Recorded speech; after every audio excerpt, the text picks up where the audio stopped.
I hereby call this court to order as we resume the trial of Miss Gina Lestrade. Lord Von Zykes, have you successfully subpoenaed the witness? The subpoena was delivered to the communications station where the man works immediately, my lord. However, the heavy rain has delayed the arrival of his carriage, it would seem. Imagine being subpoenaed, like, and having to be in court the same day of getting the subpoena. I don't know. I see. Let us turn our attention to Inspector Gregson's presses of the case heard by the court this morning. The glaring omission of the third bullet in your report is a serious blunder, Inspector. Yes, I can only apologize, my lord. And although the defense's chemical analysis of the blood at the scene makes for a compelling argument, they can't accept it. I cannot permit such untried methods to be used as evidence in my courtroom. Yeah, that's fair. It's a big mistake to cross Hurley and me, a very big mistake. My lord, the subpoenaed witness has just arrived in the building. Thank you, officer. Show him to the stand without delay. Mr. Eggert Benedict. I didn't expect to be crossing paths with him again so soon. Certainly not like this. Here we go. You hired these fools? Thank you for complying with the court subpoena at such short notice, sir. But of course, my lord, as an upstanding member of London society, it is my pleasure to oblige. Now, kindly state your name and occupation for the record. Ashley Graydon, Communications Officer. Your name's Ashley? Loser. Mr. Graydon and I both work in London's Central Communications Station. Now, perhaps somebody would kindly explain what all this is about. I see we haven't age on him yet. Oops. 27, okay. I think that's what I guessed. Something along the lines of that. You were apprised of the situation by the court officer on your way here, I presume? Yes, I was. Something to do with a murder that took place at a pawnbroker's on Baker Street. And some nonsense about me having been there in the night in question. That is the accusation indeed. This really is beyond a joke, you know. Very well, without further delay, the court will hear your testimony now, Mr. Graydon. Ashley Graydon. I don't know if there's a pun in that name. I can't think of anything. Nothing comes to mind. You'll respond to the accusation made against you under oath. Gladly, my lord, gladly.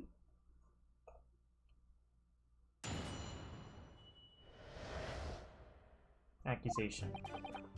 Naturally, I have occasion to make use of pawnbroking services from time to time. But are you seriously suggesting I colluded with these thugs to break into the place on the night of the murder? I have no intention of admitting to such an outrageous accusation, even if certain parties were here present claim that my blood was found at the scene. Some scaramouche detective's homebrewed tincture can hardly be taken as serious evidence. Yeah, that's definitely going to be cross-examined. We got to press on the statements. So you deny the accusation completely, do you? I must say I am dismayed. For the highest court in the land to be swayed by the self-professed detective's toy. It was the will of the jury, and our great British justice system demands that the jury's will is upheld. And it would seem we have the misfortune of a most inept assembly of jurors today. By golly! How long am I expected to be detained here? If, following the defense's cross-examination, your involvement in this matter has not been established, you will be free to leave immediately. Good. Then I shall be away in time for afternoon tea, some small consolation at least. Let us not hold up Mr. Graydon any longer than necessary, counsel. Proceed with the cross-examination. So, we meet again, Mr. Eggert Benedict. Or is it Mr. Graydon? My apologies, you are? Doesn't he remember us? Okay. Ryunosuke Naruhodo, defense lawyer. We have met. If you say so. Ashley Graydon, enchanté. So. What? Okay. This guy is Zeppeli. His hat's gonna attack us. I trust we can conclude this quickly. Oh no, that's Speedwagon I'm thinking of. Rip. Whatever. But I'm not holding your flashy hat while we do. It's been a while since I've seen part 1, as you can tell. Naturally, Okay, no, I already read that. I always forget when I have already read their stuff. Let's go ahead and just start pressing on these last 3. Where were you at around 1 in the morning on the night in question, sir? That is past the hour at which I would normally retire. Certainly. I was not in the company of these rapscallions. You're able to prove that? Yeah, are you? Objection! Oh, come on. Listen carefully, my learned Nepalese friend. You appear to be under a gross misapprehension on this point. What do you mean? The witness maintains he was not at the scene of the crime. He has no obligation to prove his absence. Your accusation is that the witness was present at the scene. The obligation lies with you to prove your assertion. Of course it does. You will fulfill that obligation before putting any more unreasonable questions to the witness. Stop with the dancing. Silent victory wiggle. Thanks. I don't know, maybe just that's the bathroom dance. That's what I'm gonna say. Hold it! Blood was found at the scene of the crime. There's no question of that. Mr. Sholmes' chemical analysis has positively identified the substance as such. But I am not the only human to have blood running through my veins, am I? How can you be sure that the blood is mine? It could equally be the blood of one of these two miscreants. But individual's blood has a slightly different composition, it seems. I would ask if this guy has any injuries. If we can just see if he's got like any open wounds or anything, we would know he was shot. Especially if it goes from his back through his front or vice versa. Because it definitely must have went through the body if it was stuck in the calendar. Spare me the science lessons. Who is this Sholmes character anyway? Oh, I assumed all Londoners would know the name. I guess he doesn't read or can't read. He's a renowned detective. So even you are unable to bring yourself to say great detective. A great detective, you say? Now we're in the realm of fairy tales, are we? Wait, are you alright there? Excuse me! Don't tell me you just remembered something about a fairy tale. Do you have something to say about that, Mr. Skulkin? Oh, what? Me? No, the Mr. Skulkin next to you. Right, I've had it up to here with this. How many times do I have to... You're not even standing next to him anymore. Yes, I know. You're not Big Bruv Sulky. Mr. Nash Skulkin. Cord blimey, Governor. You what? Is it not the case that when Mr. Graydon just spoke, a thought went through your mind? Would you care to share that thought with the court? Me thoughts? I don't know of them. It must have been him. You what? Mr. Nash Skulkin, answer the question, please. What went through your mind when Mr. Graydon just spoke? Nothing. Honest, Gov, nothing. I was just thinking. If we eases him around like that much more, it'll open up the wound again, that's all. Wound again? What wound? We took the bullet, of course. It was only 2 days ago. Ain't gonna be healed up yet. Sorry, I was, well, you know, was worried for him and... Oh, heck bells. Mr. Graydon, did you hear that? What? Your comrade is worried about you, it seems. On account of your injured arm. Good thing they're all imbeciles. My lord! Yes, Mr. Graydon? I have no idea what these two wretches are talking about. Certainly I shouldn't be expected to answer anything in relation to their mindless insinuations. We know that someone other than the victim was hit by a bullet at the scene of the crime 2 nights ago. I'm just glad we're bringing this up now, because this would have been my first way to link him to the crime. From the height of the bullet hole in the wall, that person was likely hit in the upper arm, or thereabouts. Perhaps you'd allow a court official to examine your arm, sir? The left arm that you're currently clasping with your right hand, as if in pain. We got him ready. No, I refuse. You have shown no evidence whatsoever that links me to these common thieves. Accordingly, I am not obliged to permit any such invasion of my privacy. Shoot. Can we really not get him? As I've already said, I've completely uninvolved in all of this. I've never had anything to do with the pawnbrokery where this fellow was killed whatsoever. I take offense at the insinuation that I was in any way involved. Why was he there, though? Was it like the other disc? Because we haven't found it? You claim to have nothing whatsoever to do with Mr. Winterbank's pawnbrokery? My lord? The defense would like that last statement to be added to Mr. Graydon's formal testimony. Very well, counsel. Continue with your testimony, Mr. Graydon. Well, we could get him on this, I guess. Bottom line is, I've never had anything to do with the pawnbroking establishment where the man was killed. Well, that's a blatant lie. I just gotta find exactly what I need to present.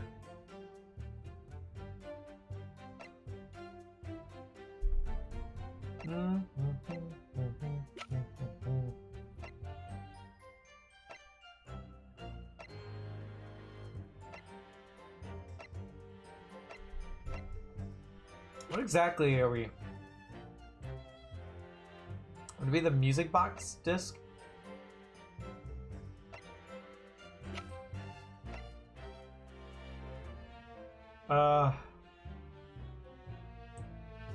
In the form of some handwritten notes on the back of the photograph.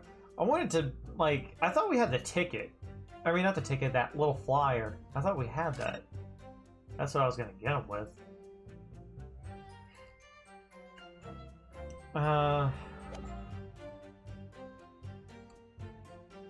Wait, what was the name on this? Oh yeah, he doesn't use names, it's true.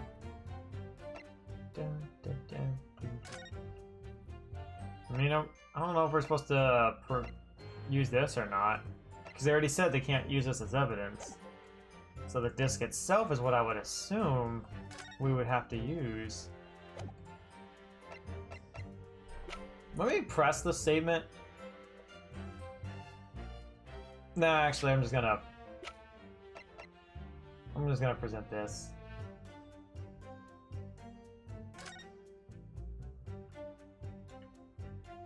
Bum, bum, bum. What comes up when I say this? I'm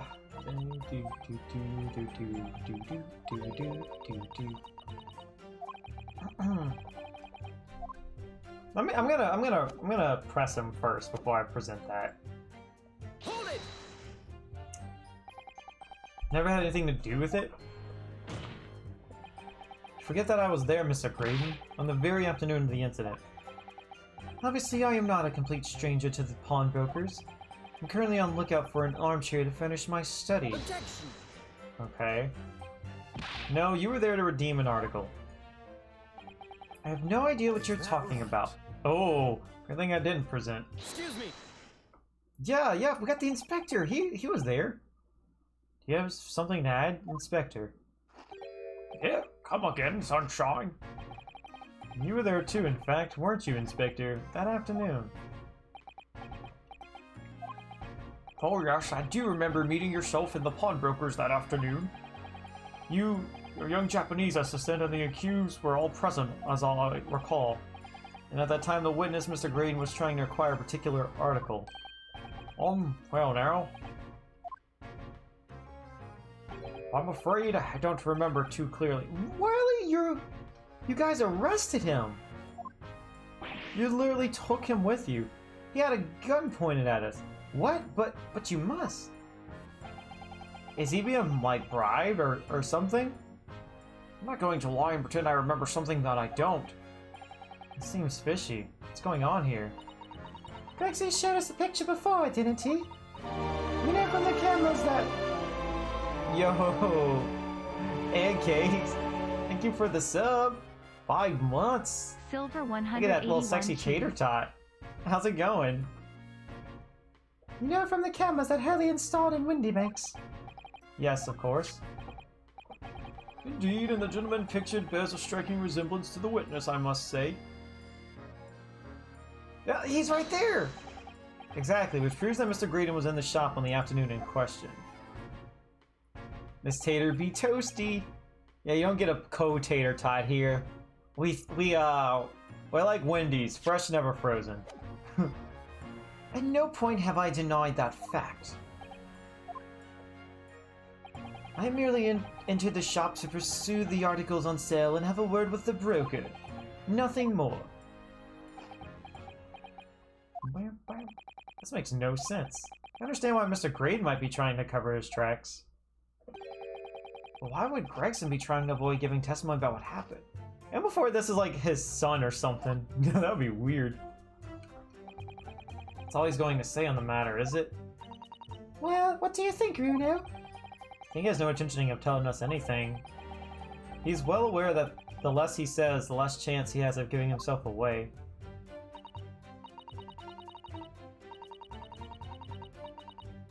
That it won't matter. Hey, fair enough. I totally get avoiding spoilers. I will say we are on the final case and are nearing the end, so in case you happen to remember major things, I do want to throw that advisory out there. Like if the one thing you do remember is the ending, then I would feel very bad. Well, at least I managed to prise a little more information from these witnesses' lips. All thanks to that Skulkin brothers. Yes, they were the key to it after all. So he says he has nothing to do with Windabanks. Well, that's not true. Perhaps now would be a good time to have a proper look through the court record. Good idea. You never know what tiny scrap of information can become a valuable weapon. So you want me to look through that? Alright, let's press everything first. Since we didn't press these first 2 statements. Just to make sure it's not gonna be like, hey, you pressed the witness enough. Now we're gonna advance. Looking like a little child. She is 10 years old. Well, to be fair, we only just got her as an assistant. For the whole game, we've had someone else who is closer to our age. Yeah, she is 10 years old and she's a genius. She cooks. She's an inventor. Look at that. She has a degree in medicine, even. Look, says it right there. And she's an author. At the tender age of 10. At the tender age of 10, I was still biting my shirt. And, just worrying about playing the Nintendo DS, or, I'm sorry, no, I didn't have a DS at the time. The Nintendo GBA. That's all I cared about.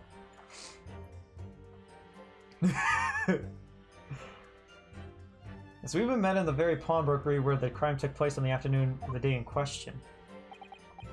Though, of course, you introduced yourself by a different name at the time. It was Mr. Edgar Benedict, I believe. Tell me, what made you... Objection! The witness is here to testify about events that took place that night. He is under no obligation to answer such unrelated questions. It was earlier that day! He could have been, going there to plot the murder. You can't be serious. Thank you, because I certainly do not feel inclined to answer such an inappropriate question. So he's gonna be evasive, is he? In an effort not to give anything away. Niggard Benedict. He is, literally, this guy set out to be, a very evil person, and he's got, the most punniest name, and, I want to say in all of the Ace Attorney franchise. Really? Really? Sweet trickery. Okay, so I think this is the last thing that we need to press. I think we pressed everything else. So after this, then I'll know for sure I need to present something. Have you seen these 2 men before? This pair? No, I don't associate with criminals. Said by a man who introduced himself as Edgar Benedict. Benedict Eggerbetch. I'd like to know who I have to thank for this. Who made this outlandish accusation against me? The young lawyer there in the black. This is a farce. Whose idea was it to permit an outsider to work in a British court anyway? Okay, get out of here with that. Well, needless to say. Okay, so. Okay, we've. Some Scaramouche detectives Humbred. Wait, we didn't press this, did we? Hold it! Because this is like the final thing. Okay, don't forget, sir, that Mr. Herlock Sholmes is the most famous detective in the world. And the most famous detective in the world tells the truth, the whole truth and nothing but the truth, Well, I feel like he would. Dude, yes. He's got the JoJo poses for days. Oh, man. There was someone in Case 4 who was, like, posing a lot, too. It's funny. Well, although this guy reminds me of Zeppeli. He has a hat. He's not wearing it right now. Oh, he doesn't wear it in his little profile either. Shoot. He has a hat, though. We don't have a picture of it, I don't think. Why didn't they give us that picture? But he has, like, a white hat that's got, like a checkered design. It's not over the whole thing, but it's on, like, just a little part of it. But it reminds me of Zeppeli with his white outfit. Can't think of how to answer that. I once saw the world's most famous swindler thrown into jail. He allegedly told the truth, the whole truth, and nothing but what turned out to be a pack of lies. Ugh. Quite. Now, as you are no doubt aware, the Central Communications Station is the heart of this country's information network. My work there is of paramount importance, and you have kept me from it long enough already. That's alright, we already got a jury member. Okay, so we pressed everything.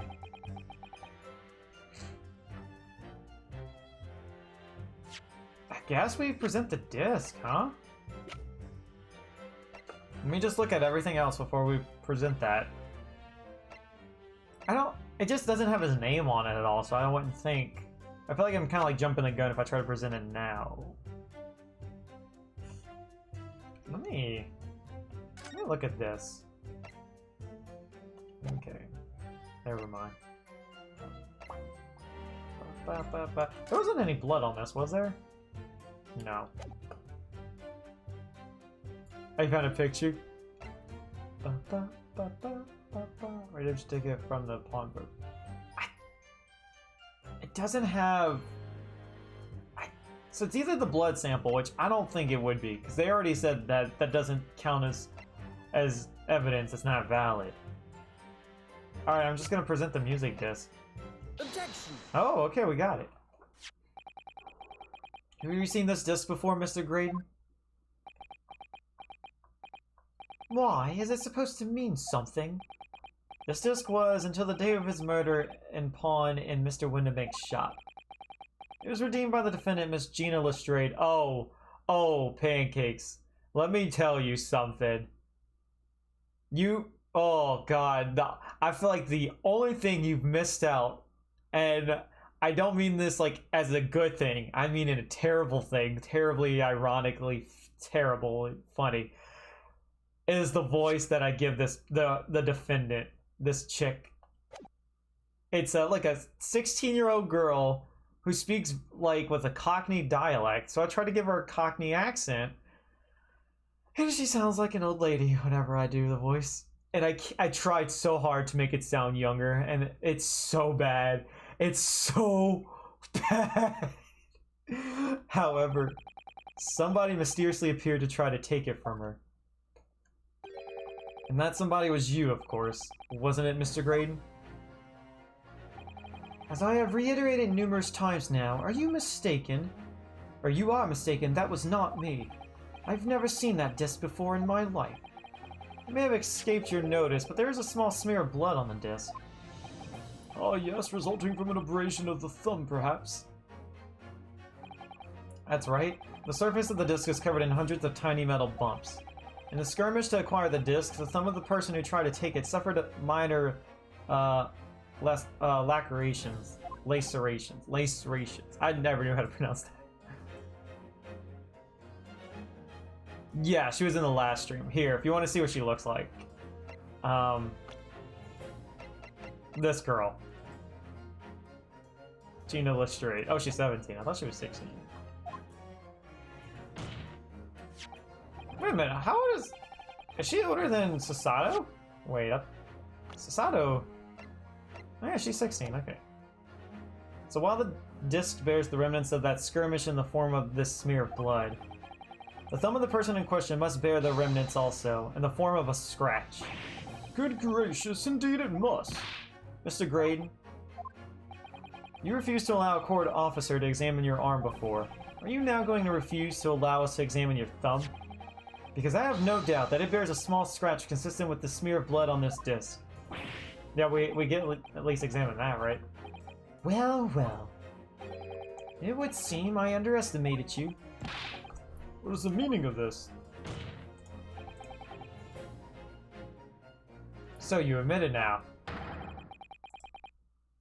You admit you have a scratch on your thumb from when you attempted to take the disc from the defendant?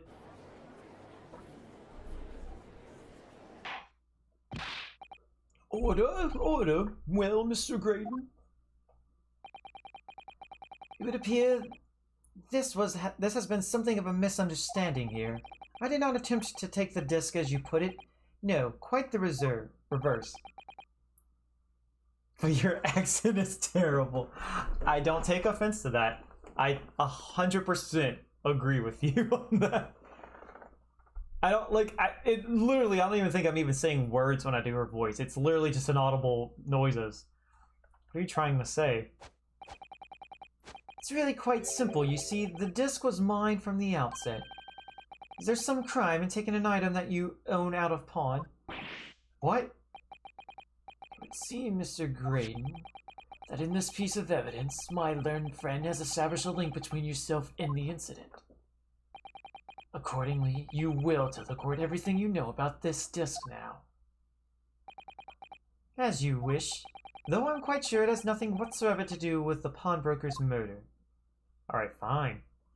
Even if we, still gotta connect the dots here, at least we're gonna get some, background on the disc itself. There's a note on the disc saying for Mr. McGilded, but the item belongs to me. The redemption ticket was stolen from me by the accused, that filthy gutterling, on the day in question. I proceeded at once to the shop in order to explain my situation and redeem my article. In the end, of course, the disc was taken by the police. In other words, I had absolutely no reason to break into the shop later that night. Well, I'm going to press that first. Did I hear you correctly, sir? McGilded, you say, the famous London philanthropist, who perished in this very courtroom 2 months ago after being acquitted of a distinctly messy murder. Yes, my lord, the one and the same. Good lord, Mr. Graydon, are you saying that Mr. McGilded and yourself were acquainted? Yes, that's correct. Ooh, you know what? This might get Zykes on our side. Because, he did everything in his power to get rid of McGilded. If this guy's an acquaintance, he's probably just as evil. Order! Well, I certainly didn't expect to hear that name uttered here in my courtroom again. According to what Gina told us, this disc was placed in the pawn of that fateful night 2 months ago. McGilded himself gave instructions to deposit it at Windibanks. It's funny that Mr. Graydon here is claiming the disc belongs to him then, isn't it? In all likelihood, he's lying. So he appeared that afternoon at Windibanks in order to get his hands on McGilded's disc for some reason. Counsel, you will commence your cross-examination, please. Now, I don't know if this is going to come into play, but there was no ticket for the disc itself because it was in the coat pocket. I do want to press this last statement first.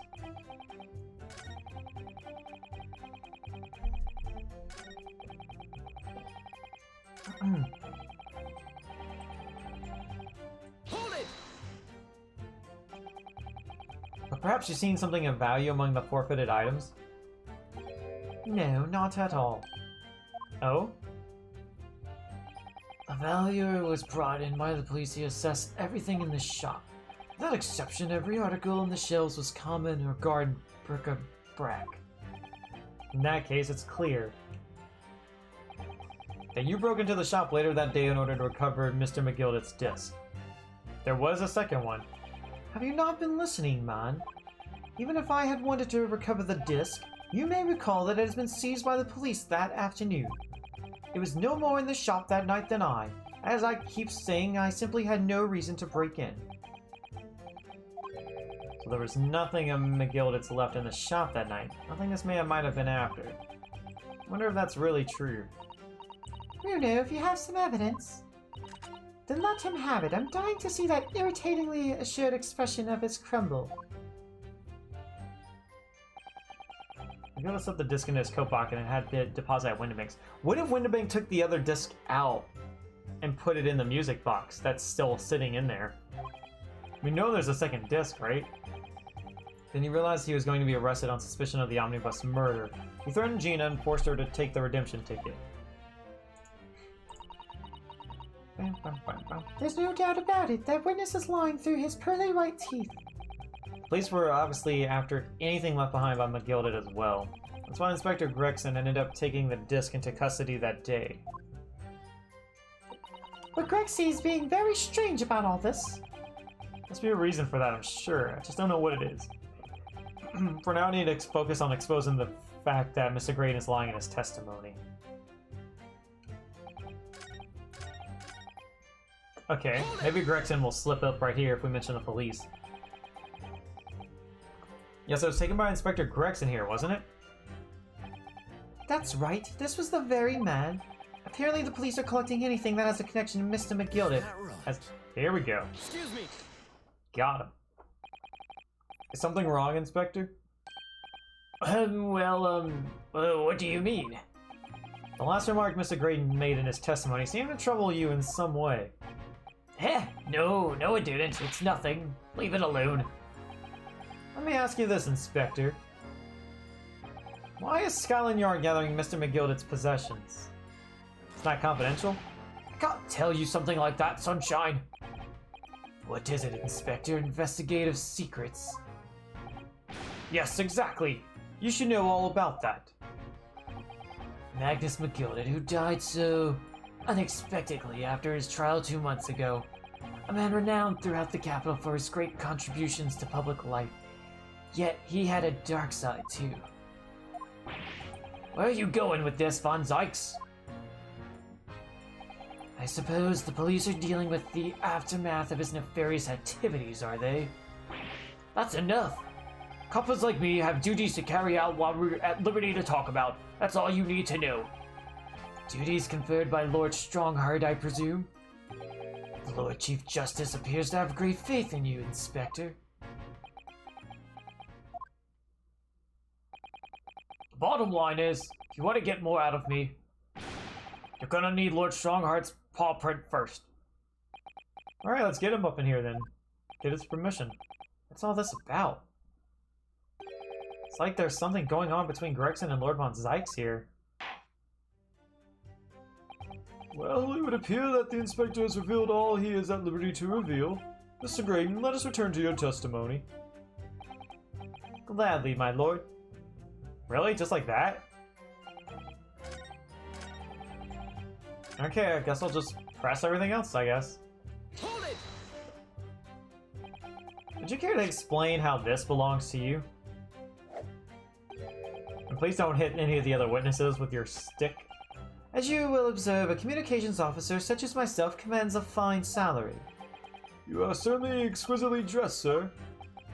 So you see, I have little need to make use of the services provided by the pawnbrokery trade. However, I did once find myself in difficulties having misplaced my purse whilst on an errand, which is why I pawned my fine black overcoat to the broker in question. Wait, could we not just ask the omnibus driver if he did deposit that from McGilded? Claim that was your overcoat? Obviously, and in my haste I clean forgot that the music box disc was in its pocket. And yet there is a note on it that reads, "For McGilded." I am a collector of rare and unusual music box music. I first met Mr. McGilded at Gentlemen's Club in the city and was interested to discover that he shared my penchant in that area. So the disc in question? is a pre-production sample. I promised to let Mr. McGilded hear it. Then you forgot that it was in your pocket of the overcoat you were forced to pawn. Yes, exactly. Gina didn't mention any of that in her testimony 2 months ago, did she? No, because McGilded has threatened her to keep her mouth shut. Which means that if we dig too deeply here, it's going to expose Gina's perjury. Oh dear, this is complicated, isn't it? Let's leave it alone for the time being. Okay. Hold it! Really got our hands tied here, don't we? So you're saying that Miss Lestrade lifted the ticket from your pocket or bag? That's right. Despite being mindful of danger when walking in the insalubrious areas her kind frequent. Objection! Miss Lestrade did no such thing. Well, of course you would take that stance, but the girl is a regular offender. You came to the pawnbrokery that day prepared with all the information you need to identify the defendant. You were looking for... That's what brought you to Windibanks. To get your hands on Mr. McGilded's disc. Objection! My learned friend is a veritable font of nonsense. The nonsense? I concur with the prosecution. Counsel, you will refrain from conjecturing in this way, is that clear? Yes, my lord. Then I will continue with my testimony for what possible use it can be. Man. Alright, last thing to press here. Had you ever been to Windibanks before? Only once for the purposes of pawning something. Like many, I enjoy browsing in such establishments. Oops, didn't mean to do that. So when you noticed that the pickpocket had taken your ticket, you chased after her, is that correct? Yes, that's right. I didn't notice at first, of course, such is the art of the pick purse. But when I did, I headed to the pawnbrokery at once in order to reclaim my coat before the thief could. I was merely trying to recover what was rightfully mine in the first place. Ah, he can say what he likes because he knows we have no evidence to contradict him on this.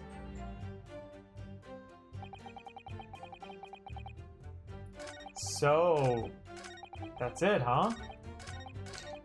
We don't have anything to present. Let me see if anything changes here. Is that right? That was what the inspector said, at least, as he seized my disc. Thanks to the skirmish with that wastrel, I snagged the end of my thumb at the same time. And the disc in question is this disc here? Yes, it is. Scotland Yard have indeed been gathering items believed to have been the property of McGilded, presumably to aid their investigations in some way. Not something I would be aware of. I really didn't know the man well anyway. After all, I'm merely a communications officer with a penchant for music boxes. And flamboyant poses. Okay, so that didn't change anything. Let me press this one more time and see if, like, now that we've been through the dialogue, if it changes at all for Gregson. Excuse me. Luckily, I could just skip through it if it's all the same.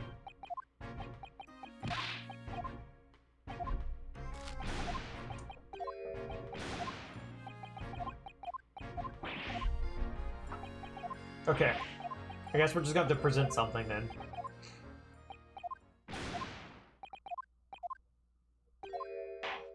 Okay. It's gotta be on this last thing we gotta present, right?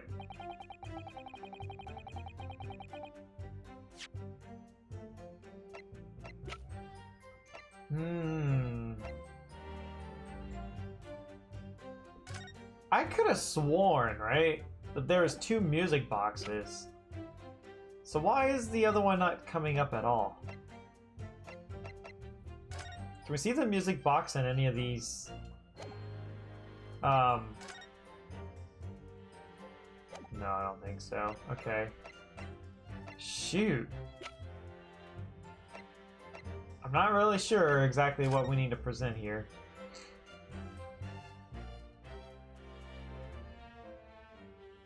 Wait a minute. Can we talk about the blood on this? Because why, if this was his ticket, why would it have the thrice fired Mason on it, you know?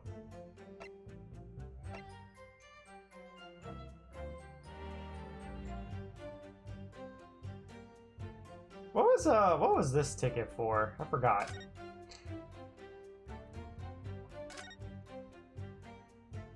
Oh, a small box. Yeah, we still don't know anything about that. Shoot, okay.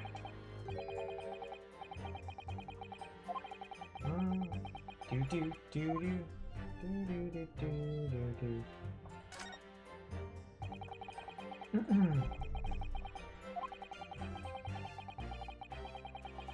Bum bum bum bum bum bum bum bum bum bum bum bum bum bum bum bum.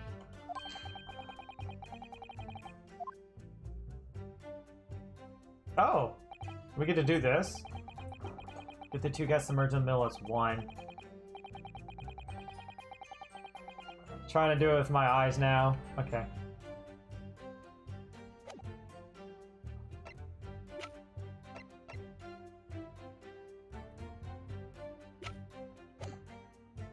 Let's see anything else I can present on.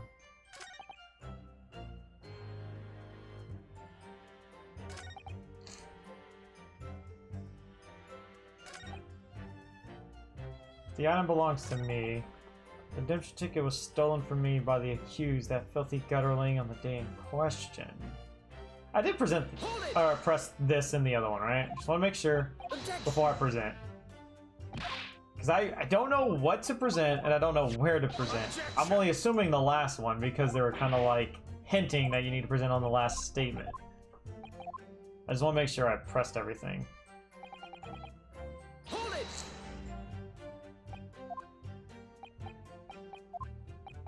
Okay. I really want to present the ticket itself. Had absolutely no idea.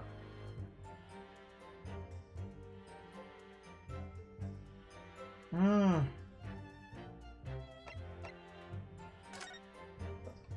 me read this again.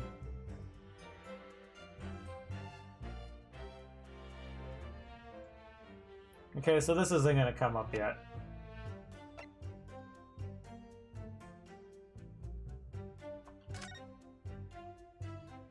Let me look at the newspaper front, because I didn't do that.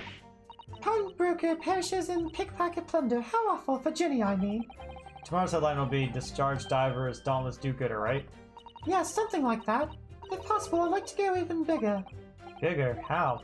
Proud pickpocket protest plant post-trial. Planet. Perhaps? Protects planet. Oh, I can't wait. I can't wait for tomorrow now. It's going to be so great. I totally read that wrong. Alright, well, what do you know about this?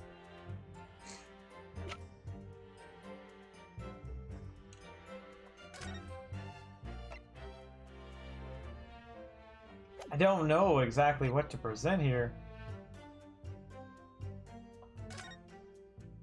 So not the guns. Let's see if there's anything in the photograph that it could be.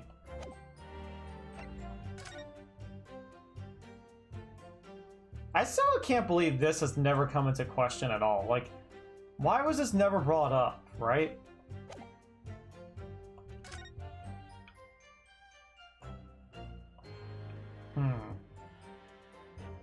Got a ticket there.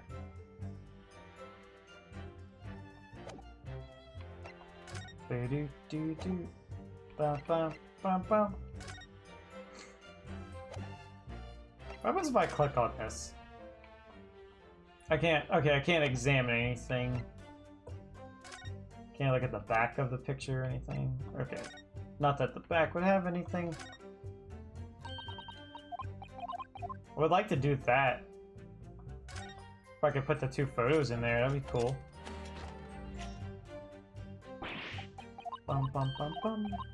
Bum bum bum bum bum bum bum bum bum bum bum bum. Nothing? Okay.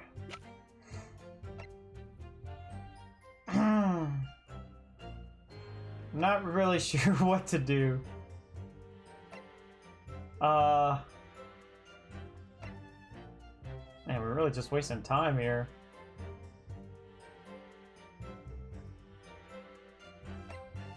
In other words, I had absolutely no reason to break into the shop later that night.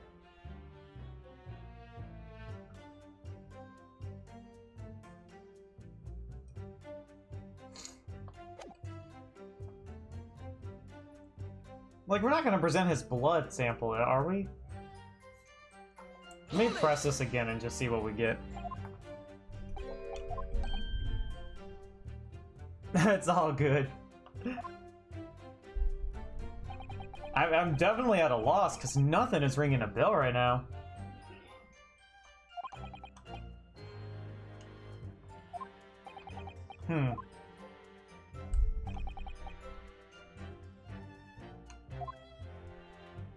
To recover the disc. Have you not been listening, man? Even if I had wanted to recover the disc.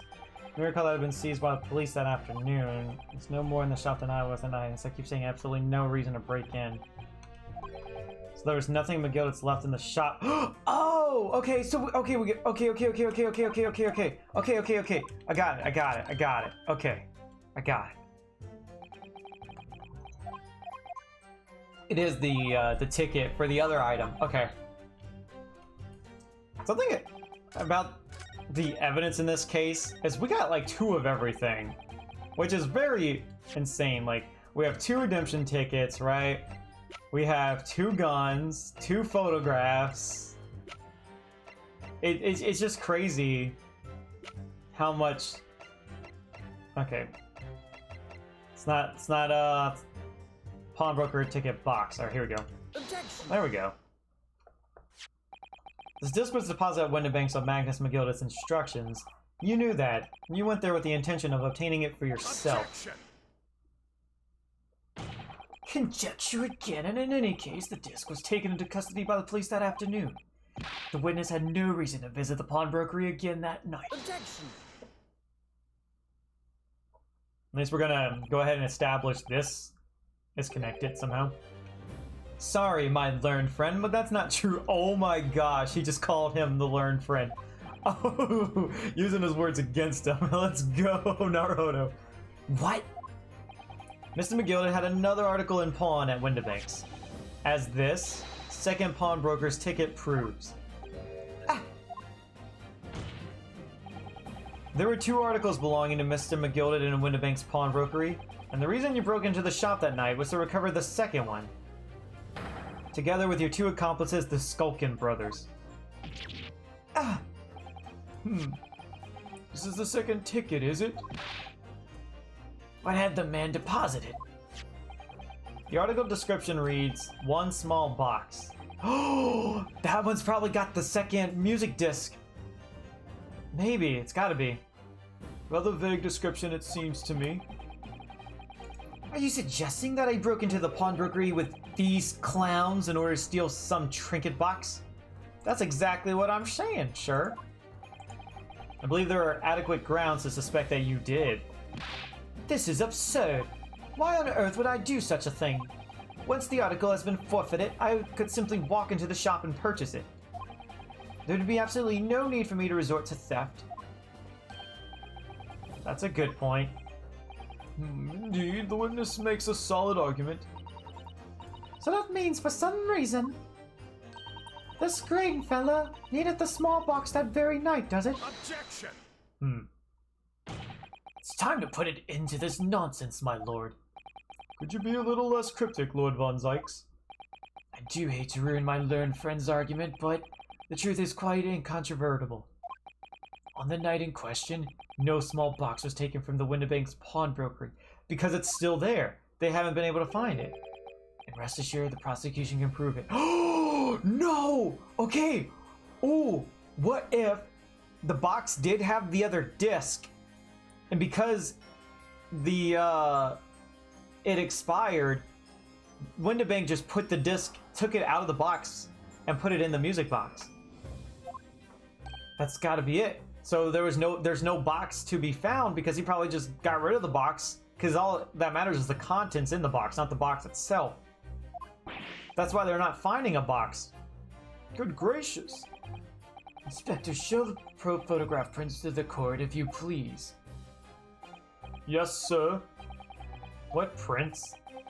These prints were taken from one of the detective's security cameras. Ah, Hurley's red-handed recorders again. As previously explained, using the plan of the shop layout, victim's establishment was furnished with automatic cameras in 2 locations. One was set to capture the counter where Mr. Winterbank received his customers, and the other was set to capture the shelves on which articles were placed for sale once forfeited. According to the information on this ticket, Mr. McGildet's small box has been forfeited already, 2 days before the incident at 9 p.m. on 13th of April to be precise, which means it would have been on the shelves of forfeited items in the shop front. Now, what I have here is a print taken by one of the cameras about 2 hours before the incident. That's at 11 p.m. on the 15th of April.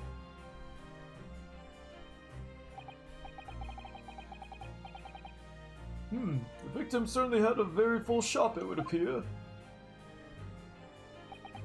And then here we have another print. Something different on this one. So it's taken about 2 hours after the incident. We're gonna have to see if there's a difference there. I see, so we have 2 pictures to compare. Time to play Spot the Difference, or maybe we just need to cross our eyes. I'm playing Spot the Difference before I cross my eyes. Let's see. Was anything moved, perhaps? Like the horse statue or something? Bum, bum, bum. Or what if we're looking for a box, but it's something that's different? Maybe it's not actually a box we're looking at. I don't know, I don't see anything different. Dear me, that's starting to make my head ache. Obviously at Scotland Yard, we consider theft as one of possible motive in this case. Explore the possibility that something had been taken in addition to the victim's life. So your men have already compared these 2 prints thoroughly, Inspector? Yes, sir. We counted every single item in each of these 2 photographic prints. And the Yard's conclusion is that exactly the same number are present in both. In other words, nothing was taken from the pawnbrokery on the night in question. Victim's life. My learned friend's assertion is nothing more than a hopeful fantasy.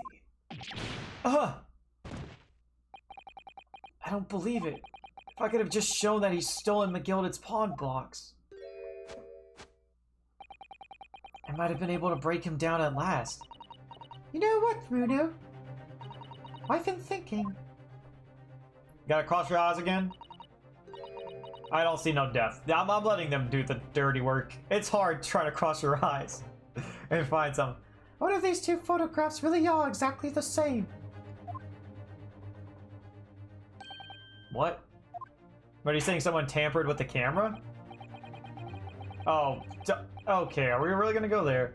So, counsel, in light of the evidence put forward by the prosecution, what is your position? Seems that, in fact, on the night in question, nothing was stolen from the victim's establishment. Do you accept the prosecution's assertion? I don't know. Could there be some hidden discrepancy in these 2 photographic prints somehow? Oh gosh, I'm not ready for this. What's wrong with the color yellow? What the heck? It's not a long sleeve. That's my arm, sir. What the heck? How's it going? But what the heck? It's kind of rude. You just come in here, talk about my yellow shirt. Man, I hate these moments, because this is when I always lose a thing. Hang on, I'm gonna look at the history here between Iris and Ryunosuke. You wonder if these 2 photographs really are exactly the same.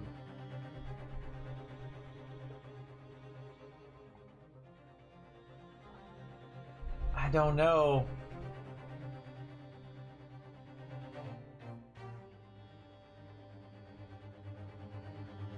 If I could just have shown that he's still in McGilded's pawn box.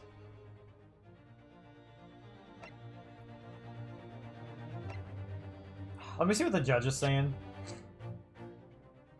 What is your position? It seems that in fact, in the night in question, nothing was stolen from the victim's establishment. He never found it! There's no discrepancy because it's still there! That's gotta be what it is. He hasn't been able to steal it yet.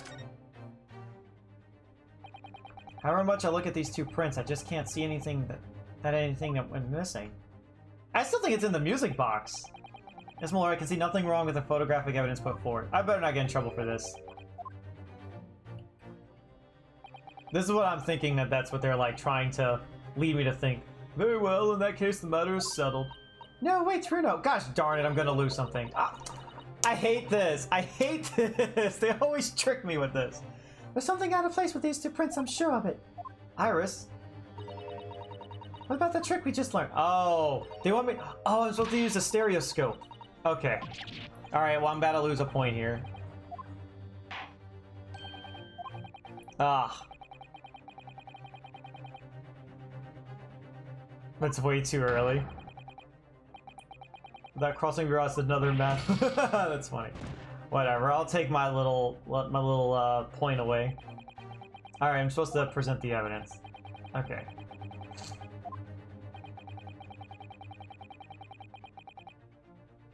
Use a piece of evidence. Before I give my answer, my lord, I'd like to try something if I may. Try something? What do you mean, counsel? I'll need to use a certain piece of evidence from the court record to identify the discrepancy. I'm not entirely sure I follow. Which piece of evidence do you intend to use to help you identify discrepancy between the two prints? There we go. Finally get to use this bad boy. I like to use this device, my lord. To view the two prints stereoscopically. Oh. Oh! Yes, you caught the bug at last. You can't resist it, can you? And you got the cross-eyed compulsion. Juror number 3. What a surprise. Come on, Rudo. Let's put the pictures in place and see what this wonderful contraption shows us. There we go. Now look through the eyepiece. Oh. Was it moved? I wasn't sure at first, but there's a clear description. Oh, so he went to the box, stole whatever he needed out of the box, and left the box there. What? That's what it is. You must identify the location in question for the court, counsel. Indicate the precise location of the discrepancy of which you speak. Really? We really have to present this? Yeah, it's totally the 12 o'clock p.m. Just kidding. I think it's the blurred horse statue. Well, what could it be? What about this one thing that's not blurry at all? Like it's pointing it out. It's like it's the one thing you would notice. You want me to present this? Okay. Granted, these two prints are almost identical. However, there is one minor discrepancy between them. What? They feel like 3 different movies? Weren't they made in different times apart? Like one was made in like the 70s and one was made in the 90s? Or am I wrong about that? When you view the two pictures stereoscopically, I've never seen them, so I have no idea. But I thought that was a thing. Single area stands out as being different. The location of the small box. It's Pandora's box. I never get tired of seeing Zyke's face with that. It looks so stupid, it's funny. Let me wait. Unbelievable! By Jove, you're right! How extraordinary! Hey look, he was wearing like a little coat or something. Y'all saw that? A little robe. What this tells us is very simple. Oh, okay, 80s and 90s. Got it. Mr. McGilded's small box was indeed not stolen from Windibanks on the night in question. However, there can be no doubt that somebody picked up this particular box and then returned it to its place on the shelves. Are you suggesting that small box originally deposited by Mr. McGilded is in fact? Yes, the very same small box I just identified in those photographic prints. Objection! Mindless guesswork. What if it was? So a box was moved on the shelf, nothing was stolen. Which means quite simply that nothing has changed.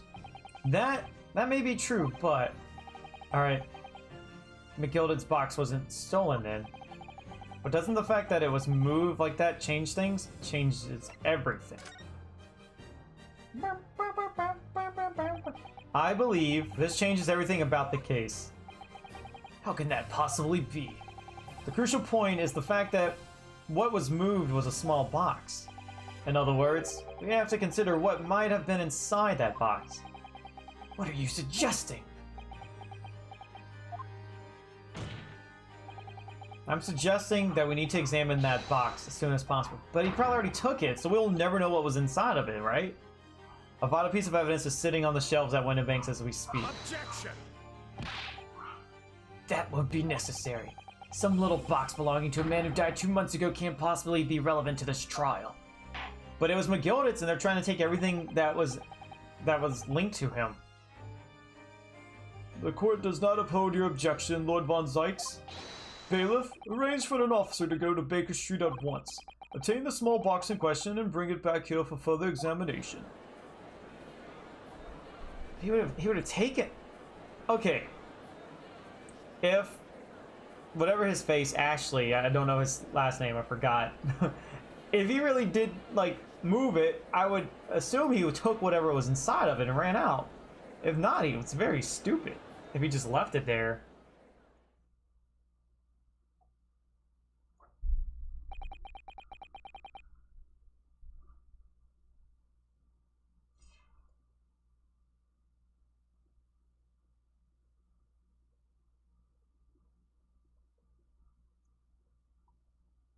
So the third one's very different.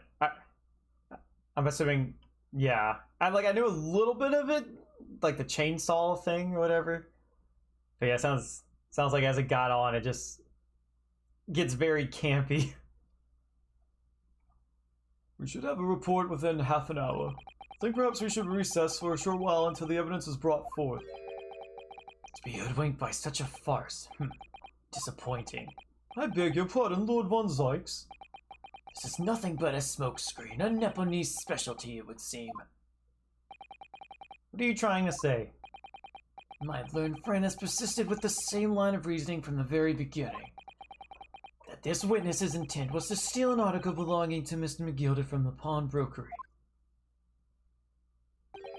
Yet common sense tells us that none of the articles have value enough to be worth stealing in the first place. Exactly.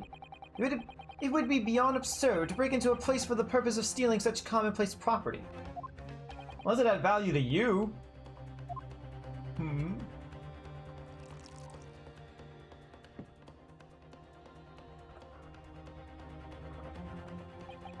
If your lordship recalls, Mr. McGilded perished 2 months ago immediately after the conclusion of his trial. A trial in which he was found not guilty. A trial in which it was established he was an upstanding member of society. The society's reputation implied, in fact. Making fun of themselves in other horror movies. Kind of like Scream, how that's the whole purpose, like the whole basis of like them in a sense parodying any type of like slasher film. And it's kind of like crazy. They're coming out with another Scream soon, right? They're releasing 5, or we're gonna announce it, or not announce it, it's already been announced, but maybe show a trailer or something, I don't know. So I propose a toast to my learned friend and his most insightful defense. Dude, stalking.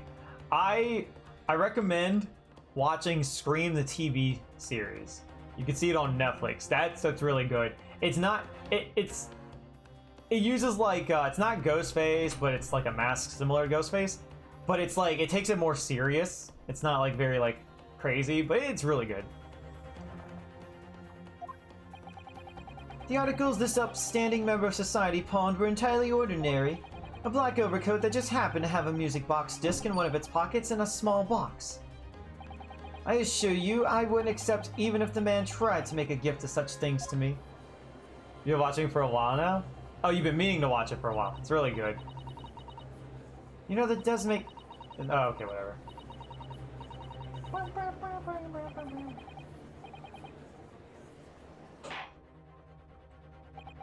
The prosecution's argument is undeniably compelling. It is incumbent on the defense now to bolster its argument. To explain what possible significance these commonplace articles pawned by this fine citizen could have. Well, counsel, is your argument in fact demonstrable? Are you able to show proof that the disc or the box are in any tangible way related to this case? Well, I don't know. Can we just wait for that box to arrive first? Now I'm kind of praying that there is something in the box. What's the matter, Runo? We know that they're related, don't we? They're both vital pieces of evidence. Yes, of course. You and I both know that. We know McGilded's true character, and we know the disc is significant, even if we don't know why. But we explained all that to the court at this point. We'll have to acknowledge that McGilded's acquittal 2 months ago was a mistake. That the defense's argument was flawed, based on false information. Oh no! And that would mean admitting that Gina committed perjury. I would think that would be a better crime than murder. I would rather her just have that. But Ginny... Could be that Von Sykes knows? Is that why he's doing this now? Because he's anticipated everything? But maybe. This could be a great opportunity for us. Sorry? What do you mean, Iris? Well, what is it that you always say, Runo? Sooner or later, the truth comes out, every time. Yeah, that's true. Alright, the exact significance of the things that McGilded deposited with Mr. Mindenbank. Yo, Jenny. No, she's stinky. I'm kidding. It's something that only Gina can explain to the court. If I put her on the stand to testify about that, it could critically damage our chances of winning this case. Jenny's terrible at Pokemon Unite. That's the right thing to do here. Have her testify. Oh gosh. I'm not ready for her voice to come back. My lord, the defense would like to make a proposal. I'll tell her you said that. Oh, Stocking, can we ban pancakes, please? Oh, what proposal, counsel? Well, the court awaits the arrival of Mr. McGilded's small box. I would like to... Oh, shoot, he actually did! Silence! I'd like to call the defendant, Miss Gina Lestrade, to the witness stand. The defendant? To what end? It's to do with the various articles deposited at Windibanks by Mr. McGildet, my lord. Miss Lestrade has information relating to them. I believe it would be beneficial for the court to hear what she has to say. It would prove the significance of the articles in question once and for all. Well, well, things are becoming interesting. I presume you consider the implications of the testimony you're proposing? In particular, the impact it will have on the accused's standing, and indeed your own. I have. Lord Von Zykes, would you care to explain that last remark? Prosecution accepts the defense's proposal. I move to interrupt the cross-examination of the current witness and hear from the accused herself. Only loyal when it's funny. Oh. Very well, if you have no objection. Stocking, do you ever want me to let you ban Krisha one day? I'll let you do it. Wait, if you guys are ever like both in chat, I will make sure you can ban her. So, the court will now hear the testimony of the defendant, Miss Gina Lestrade. You witnesses currently in the stand may step down until further notice. He's gonna run away. Someone keep an eye on him, please. You don't even have a hat on. Why are you doing that? Then I shall bid you good day. Wait. You, sir, shall remain in the stand while Miss Lestrade testifies. As you wish. At least we're getting rid of Mario and Luigi and their terrible like voices I gave them, and like replacing them with Gina, and who's equally, if not, has a worse voice. All right then, Gina, it's time. I know this will be hard, but please put your faith in me here. Good luck, Runo. Guys, get the earplugs ready. I should ban you for that typo. Oh god. The articles that Mr. McGildet has deposited in Windibank's pawnbrokery. Are you intimately related with the omnibus case, the trial of which was heard in this courtroom 2 months ago? Yes, and I remember this young lady being brought before me in that trial as well. Oh, of course you show up when Granny Jenny is here. How's it going, Jigsaw? Oh gosh. That's right, my lord. Her testimony helped to establish the innocence of the defendant, Mr. McGildet. Just keep doing ellipses. Do not talk at all. The omnibus case was intriguing, to say the least. You know what, like, what type of voice I pictures Von Sykes having? Shadow the Hedgehog. I picture him having a Shadow the Hedgehog voice. I wish I could give him that. Now here we all again, the same players in that trial facing each other once more. A twist of fate, perhaps, my Nipponese friend. Oh, jeez. Allow me to recap the events of 2 months ago. An old brickmaker was stabbed to death in an omnibus running along London's winter streets. I hate it so thanks. Apart from the victim, there was only one other person in the carriage, Mr. McGilded. Naturally, he was the prime suspect for the murder, but as the trial progressed, another possibility emerged. That the murder in fact took place above the defendant's head on the roof deck. The body then being dropped through the skylight into the carriage below. It was Miss Lestrade whose testimony brought that possibility to light. At the time of the incident, Miss Lestrade was concealed under a seat in the carriage. Like, we already know all this. Like, I know, like, they're recapping to the judge and them, but if they're, like, doing this for the audience, we already had a recap earlier. Like, this is kind of, like, redundant to the player, I would say, but okay. Hoping to pick the pockets of unsuspecting passengers. Then immediately after the trial, having been acquitted of the murder, I'm doing good. Mr. McGilded died in this very courtroom in the most extraordinary of circumstances. I got burned. Mystery that remains unsolved even now, 2 months on.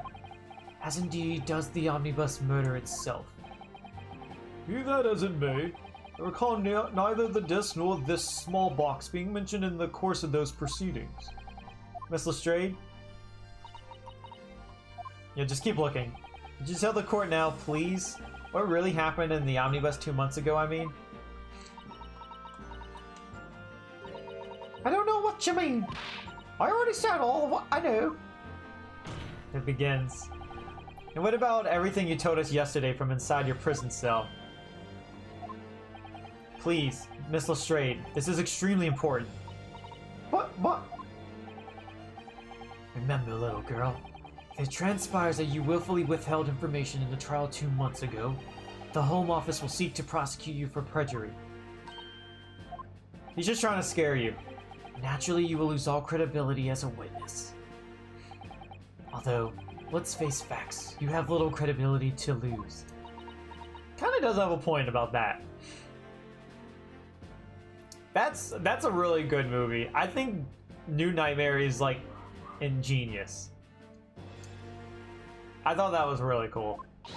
Bringing back the actress who played Nancy, and she, like, plays herself, you know? Ginny, don't listen to him. Please, you have to trust Runo now. Iris, we're on your side, like nationwide. Alright then, I'll talk. It's the right choice, Gina. Well, it would seem that my learned friend is heck bent on bringing the entire courtroom down about his ears. So be it. I must confess that I'm struggling to understand what on earth is happening here. However, it would appear that Mr. McGilded's pawn articles in that extraordinary case of the omnibus harbor secrets of which we have been hitherto unaware. Stream sponsored by Nationwide? Yo, I wish. I mean, that'd be the weirdest sponsor, but you know what? I'll take it. I'll take it. I wish I could get sponsored by Sonic. Guys, go get some Sonic tater tots or something from Sonic at your earliest convenience, okay? Hashtag not sponsored.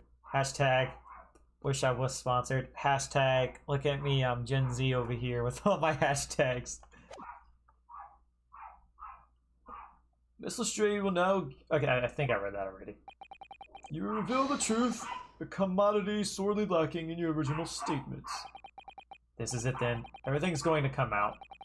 Like Von Zyke said, this could bring the whole courtroom down about my ears. But as a lawyer, I'm prepared to take that risk. You were thinking of the character? Okay, 1 second. Barfing dog. Yeah, that's what I meant to say. No, barking dog. 1 sec.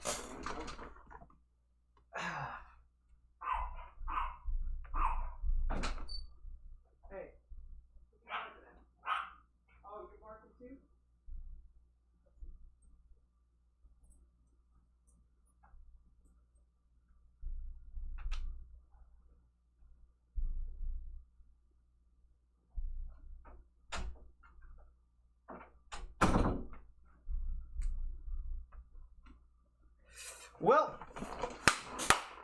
all I can say is those dogs won't be barking for a while. Just kidding. Just kidding. That was a joke. That was a joke. Truth is, that Brickmaker Cove was in the cabin of the omnibus the whole time. When the Irishman dragged me up under the seat, I saw that disc on the floor. Wait, she's actually talking like without the Cockney dialect. All of a sudden, Oh, never mind. Here it is. all of a sudden, I heard a scream from over my head, and that hair on the roof deck went off to call the slobs. Ah, it begins. That's when McGill slipped the driver something to do with a run to the pawn shop roundabout. He threatened me not to snitch, not to say nothing to no one about what I heard or saw. Seen or heard? Oh God, I swear I have a stroke reading her stuff. Good grief, this is outrageous. What you just told the court bears almost no resemblance to your testimony 2 months ago.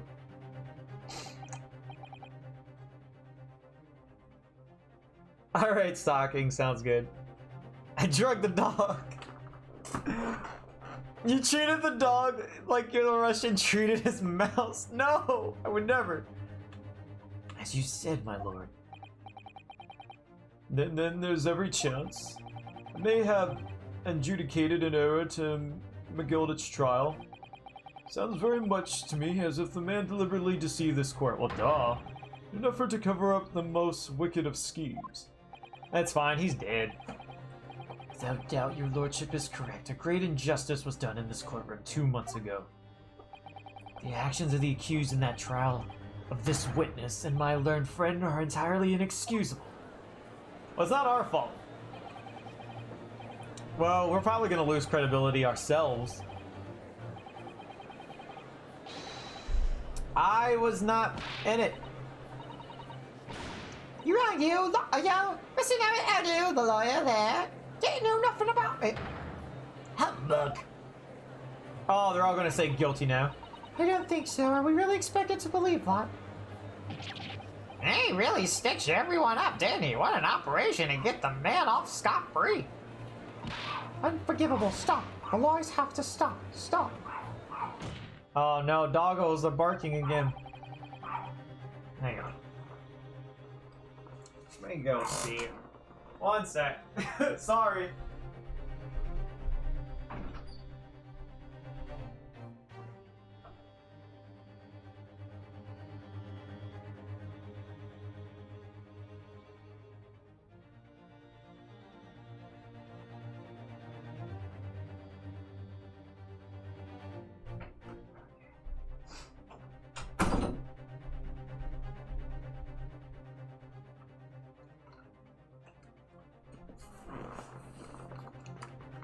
Well, like, at least you know I didn't do anything harmful to my dog if he was still barking. He was not drugged nor killed.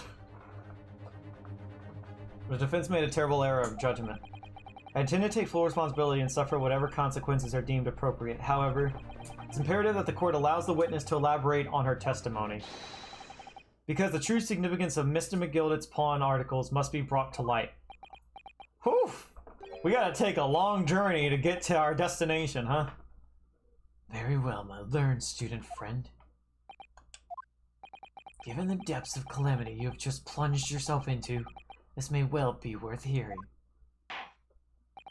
Words fail me. The situation is utterly deplorable. Mr. Naruhodo? Yes, my lord? I will decide upon your fate following the conclusion of this trial. Of course, my lord.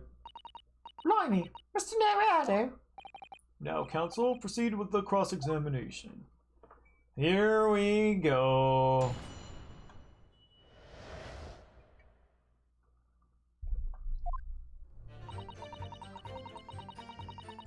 Okay. Bum, bum, bum, bum, bum. You were hiding in the cabin at the time as well, weren't you, Miss Lestrade? If I remember rightly, in the storage compartment underneath one of the seats. McGildit causing problems even after his death. Yeah, that guy was something. Yo, that's right. It's pitch black under there, so you can't see nothing at all. Now, in your testimony 2 months ago, I feel certain that you claimed Mr. McGilded was the sole passenger. Did you not? You've gotten to work trying... Alright. Sounds good. Yes. Hashtag get silver sponsored. I need to... You know what I really need to do?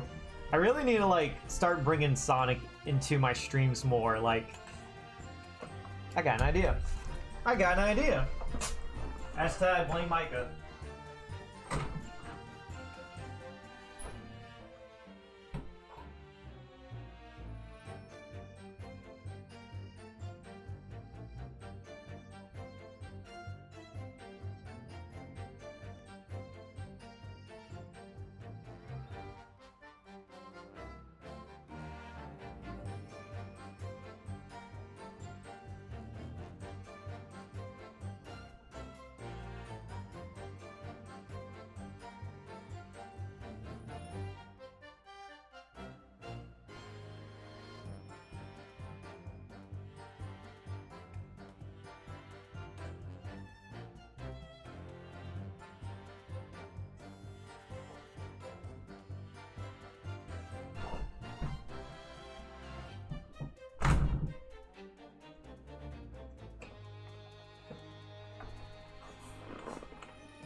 It's a bit wrinkly. I need to rewash it. There we go. There we go. Sonic. Colonel got me this for my birthday 2 years ago. So I wear it every now and then. Yeah, you can see it, right? It's a bit big. There we go. There we go.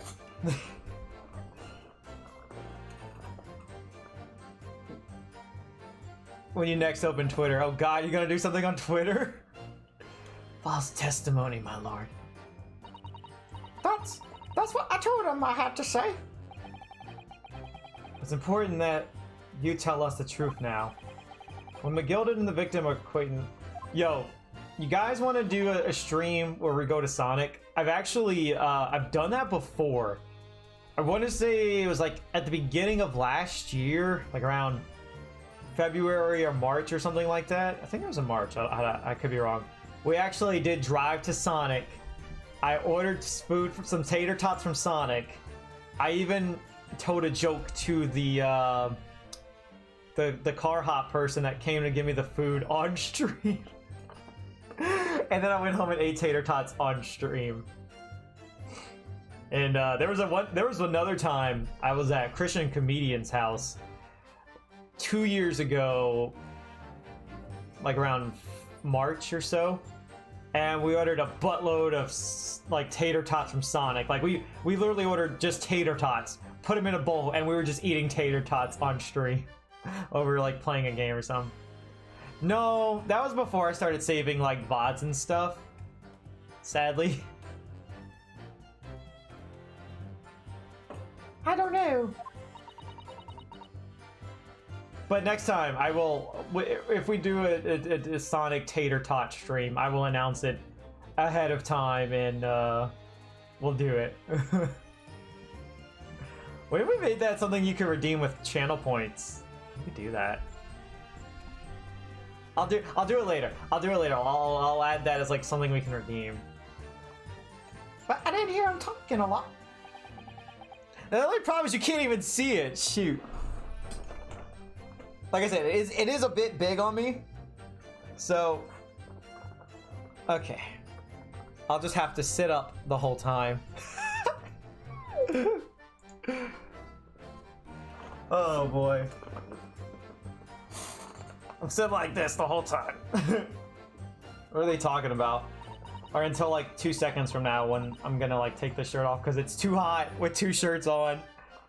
Well, I couldn't hear too well, but I had to say, I think it was about money or something. They kept talking about buying or not buying. Did he owe him money, maybe? Perhaps business dealings of some kind? Well, anyway, they got louder and louder. It started to sound like a proper fight. Look, guys, do this. Take a screenshot of me with the Sonic shirt, and then, like, tag Sonic on, like, Twitter or something. Oh, shoot! My guy already got a screenshot. Cool, perfect. Okay, I am gonna go ahead and take this off because it is hot. Like, it is, like, very hot wearing two shirts. I'm gonna just take this one off. I usually wear this shirt to sleep in, just because it's too big.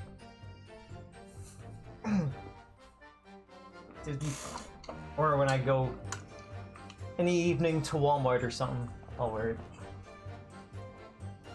I have no clue what Jenny is talking about. I know, me either, because I'm not really understanding what she's saying because I'm just too busy doing her voice. But also, I understand. I am you know, kind of like talking a lot in between all this, and I'm sorry because I'm definitely not paying attention right now because I'm just joking. So we'll probably have to relook at this. 10 steps ahead of me.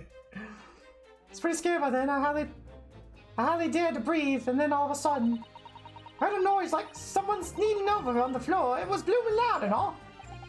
And I believe you let out an involuntary scream. Yeah, that's what gave me away. An Irishman dragged you out from under the seat. You saw the disc on the floor. So it was on the floor? Was the disc you saw this disc? Yeah, I reckon it probably was. It was right next to me, covered in the cove, lying on the floor. Could this disc have belonged to the victim, perhaps?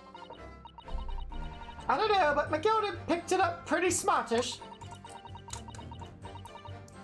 No, I do not want her in the second game. Definitely do not want her in the second game. I have a feeling, Jigsaw, that she probably is gonna make an appearance, and you know this already, and you're just laughing diabolically over there as you're typing that. But I pray to God she does not appear in the second game. Holy moly! I like if I was playing the game for myself and I didn't have to like say her dialogue. Oh yeah, I don't mind. She could be in it. Even though she is hard to understand, she could be in it. And then that seat cove with the knife and its belly is up on the seat. Like, I'm not even reading her stuff correctly. It's just, oh gosh, I'm making it worse. What did he say to you at that time? Look, people hated like Larry Butts and all. Like, some people like didn't want him to be in sequels, and he appeared, which I thought he was okay. Like, he brought like a nice like comedic aspect in certain cases. And people just didn't like seeing his face again. Or Old Bag, for that matter. I find them hilarious. Like, I don't mind them showing up again. Jenny, oh god, like, do not let her show up again. Tell me not to say a word about what I seen or heard to no one. About the disc and all. I was dead scared the way he was looking at me, I thought. If I didn't go along with it, I'd get struck with that knife too. Then he started asking me a load of questions. Like what my name was and where I lived and that. Asked me to be in a dive or two. Yeah, you can post the link. But after a while, what had happened in the carriage was notified? Yeah, that's right. First there was a kind of rapping noise. Okay. Let me take a look at this. So you like Old Bag? I am not confirming nor denying. Oh my god, you actually posted? Well, hang on, let me go like this on Twitter real quick. Oh my gosh.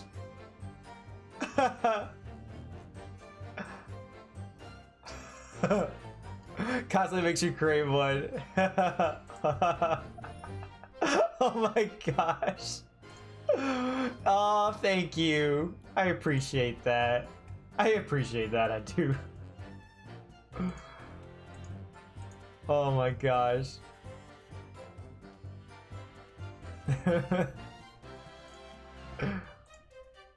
That's it. We're gonna have to do more Sonic eating stream slash driving to Sonic. Whatever. Oh man, I appreciate that. I have to show you. Oh god, I got it on my phone. I got it on my phone. Hang on. I'll post it on Discord real quick, and then I can pull it up from there. I am sorry for anyone who is like I'm sorry. I'm not really like. I'm just like not reading this. Like this part, this cross-examination, just right now, it's just kind of like put in the back burner. Partially because it's Gina. But Colonel, a long time ago, made this picture. It's in my Discord. I just posted it. Colonel made this picture a few years ago, and he put it on Twitter.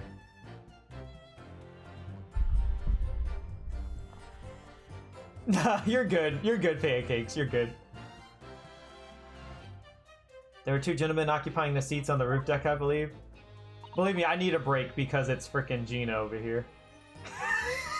Why am I picking on a 17-year-old girl? I'm so sorry. That's right. I'm gonna be so confused. I have to figure this one out. Jigsaw, I'm gonna need you to throw me a bone for this one. I'm gonna need your help. I also looked down through the skylight and noticed the killer with the knives and his guts. When they screamed, the driver pulled on the horses and McGilda got me out of sight.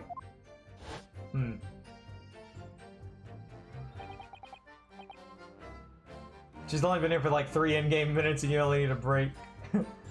Out of sight? Where? Back under the seat where I started off. Once the carriage came to, and the two killers from the roof ran off to fetch the slops.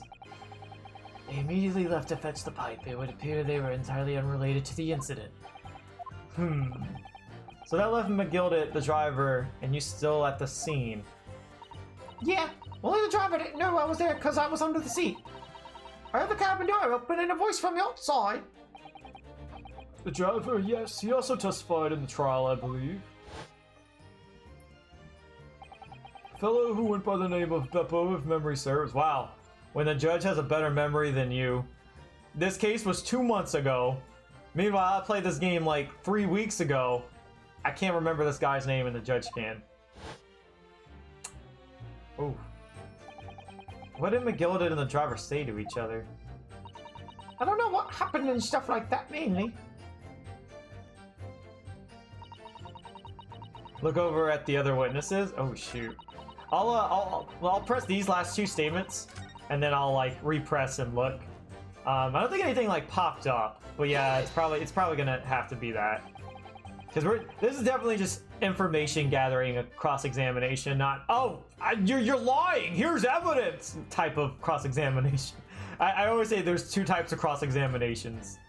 The pawn shop obviously being Windibanks on Baker Street. Just a moment, counsel. Do you mean to tell me that the driver gave false testimony in that trial as well? Perhaps the excursion to the pawnbrokery slipped his mind when he was in the stand. Indeed, Lord Von Zykes. McGilda took off his coat and gave it to the driver. He folded it up all careful like before handing it over. When I saw him do that, I remember thinking, the coat's what's in it's gotta be worth a few bob. Yes, Gina was sure that this must be worth more than Mr. Windibank was suggesting, wasn't she? I remember her quibbling with him over the price that afternoon at the pawnbrokery. The driver looked pretty happy when McGill flashed some brass in his face. He went off running off, had a look. Then the bog trotter called to me and Jerry to come back from the drag's cabin. Okay, threaten me not to snitch. Okay? Threatened you how exactly? Told me I'd only been able to scrap her if I didn't exactly what said. Which included giving false testimony in court 2 months ago. Yeah, that's it. And there was one other thing he said. I promise you guys, if Gina makes an appearance in the second game, I will give her a more serious voice. I'll just give her like an Iris voice. That is what I will do. And I will try my best to read what she's saying, word from word, and make it actual, like, words that's coming out of my mouth. Which was... He told me I have to hang on to the ticket from the pawn shop and make sure not to lose it. The ticket? Well, I've never. So if I didn't show up to get the ticket off me before 2 months pass, I had to go to the pawn shop and pay the money to keep it in lug to stop it from being forfeited. Left me with some brass to pay for it. Well, really? Why on earth would Mr. McGilded have done such a thing? Depositing his overcoat with the pawnbroker before the arrival of the police, it makes no sense at all. There seemed to be only one logical explanation, my lord. What McGilded had the driver deposit at Windibanks was something he didn't want the police to see. Something very important that he needed to hide at all costs. Anyway, after that, he let me go, so I lugged it before the coppers showed up. Alright, we've been through all the dialogue. Well done, Gina. Couldn't have been easy to tell the truth like that. Ginny's really put her faith in you, Runo. Yes, and to thank her, she'll have to face a charge of perjury once the trials are over. So I need to use this time we have now to get as much information out of her as possible. It's time to really go for it. Press her on every statement. I suppose I should. Oh, and another thing. What's that? Whoa, they're talking. I didn't even know Gregson was there. Take a look at those two. Isn't it strange that they've been whispering to each other the entire time? Yes, that is strange. It looks like they've been having a secret discussion about something. I'm not sure I'm completely comfortable with that. I wonder if there's anything I can do about it. Okay. Hold it! Ba ba ba ba ba ba ba ba ba ba ba ba. Excuse me. Oh, I didn't mean to do that. Whoops. Or you could just like advance her text while you just had it already on that person. Okay, what they're saying. Inspector, Mr. Graydon. What? Blimey, you trying to give me a heart attack? You've been whispering to each other for quite some time now. Tell us, what is the discussion about? Discussion with this fella? Pull the other one, Sunshine. You think I've got anything to talk about with this shady gent like this? And I have nothing to say to this uncouth detective after he deprived me of that disc that was rightfully mine. They've clearly been talking the entire time and been cross-examining Gina. It's as if they've been negotiating.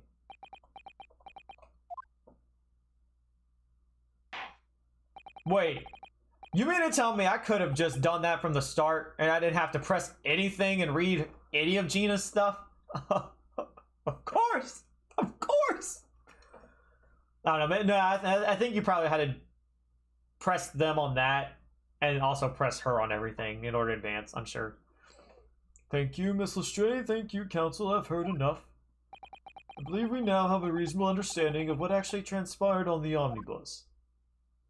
It would appear on the night 2 months ago, a negotiation was taking place on the omnibus. Negotiating concerning this disc, however, matters did not run smoothly. When the parties involved began to quarrel over price, McGilda took what he wanted by force, at the expense of the other man's life. Which proves my point. The disc is clearly extremely valuable in some way, although I don't understand why as yet. And 2 days ago, precisely 2 months after the omnibus incident, McGilded's coat and its contents were due to be forfeited. I didn't know what I should do with the ticket. I mean, the code died right after its trial, I knew that. So, you decided you would try to claim the articles as your own. Well, why not, eh? They're only going to be forfeited, why should I have got them? Anyway, you can't blame me for thinking about it. Thinking ain't no crime. Miss Lestrade, it would appear Mr. McGilded was prepared to kill in order to take possession of this disc. Do you know why that would be? I ain't got a clue. But I reckon it must be worth a fair bit of brass. He was probably going to sell it. And you can't blame me for thinking that. Thinking ain't no crime. My lord. Oh. Evidence your lordship requested has been located and is ready for the court's inspection, sir. I already forgot about that.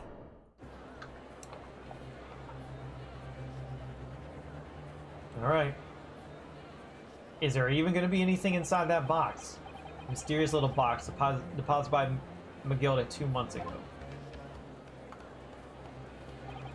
There's no doubt in my mind that it's a key piece in this far-reaching puzzle. It's the diabolical box. Bum bum bum. Bum bum bum. Save your current progress right now. It's that time again. That time we save our current progress.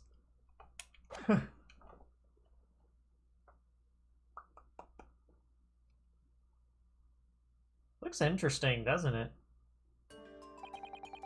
So this is the article in question, is it? The small box deposited with the pawnbroker by Mr. McGilda 2 months ago. And on the night of Mr. Winterbank's murder, the only item on the shelves that was touched by whoever broke into the shop. Quick, click. Let's open it and see what's inside. What is that? It's a music box. Oh. Good gracious, this is no ordinary box, it seems. There's something super cool in episode 3 of the second game? Really? Wow, no, that's really good. That means, like, episode 3 of both of these games are really good then, I would assume. Because, I don't know, Ace Attorney games just have, like, a notorious thing about, like, case 3 being boring or terrible. For the most part. There are a few good case 3s. But yeah, that's cool. I guess I'll eventually will go and see what it was. Although in truth I had an inkling that might be the case. It would appear that the box houses a miniature music box movement. Why didn't he just take it though? Why did he move it but not take it? Then, is it too much to expect? I think it would be reasonable to assume that it is a device for the playback. I'm sorry, that disc looks huge. Is it actually smaller than what I thought this whole time? It's like, especially when Sholmes was showing that he made an impression of it on the caramel bar. That caramel bar looked very big.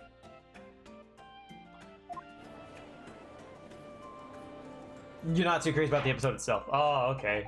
So it was just a moment of it. So here we have the means to play back Mr. McGilda's disc deposited at Winterbank's at much the same time. Not strictly correct, my lord. It was not McGilda's disc. It was the disc of his victim in the omnibus. But why, for heaven's sake?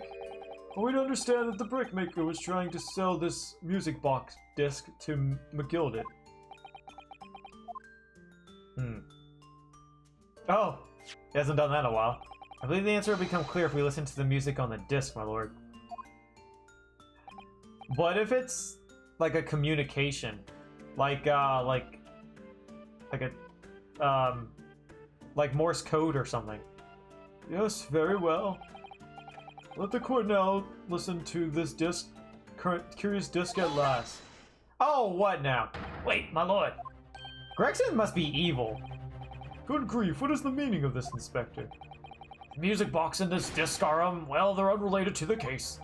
No need to spoil the sombre atmosphere in the courtroom with some silly bit of music. Objection! Somber, not sombre. I think this disc may very well have motivated the culprit in this case to commit murder. Clearly there's every chance that it's fundamentally important to understanding what happened. The prosecution has no objection. But no, that piece of evidence is police property. Police property. Oh, I'm so interested in all this. I'm fumbling over my words here. Clearly, Scotland Yard has some vested interest here. Yeah, the start, so it might be a good case. Oh, okay. But it is policy of the prosecutor to leave no avenues unexplored. And you, Inspector, have no jurisdiction here to prevent that from happening. Grah! Yeah, it's kind of like up to the judge to decide, right? No further delays, please play the disc. It's gotta be a code. Oh yeah, that disc is a lot smaller than I thought. It's Jingle Bells. Shouldn't you also take the note off? That's gotta be like Morse code or something. What on earth? It's certainly not what I would call music. No. It's just the same note playing over and over again in an irregular sequence.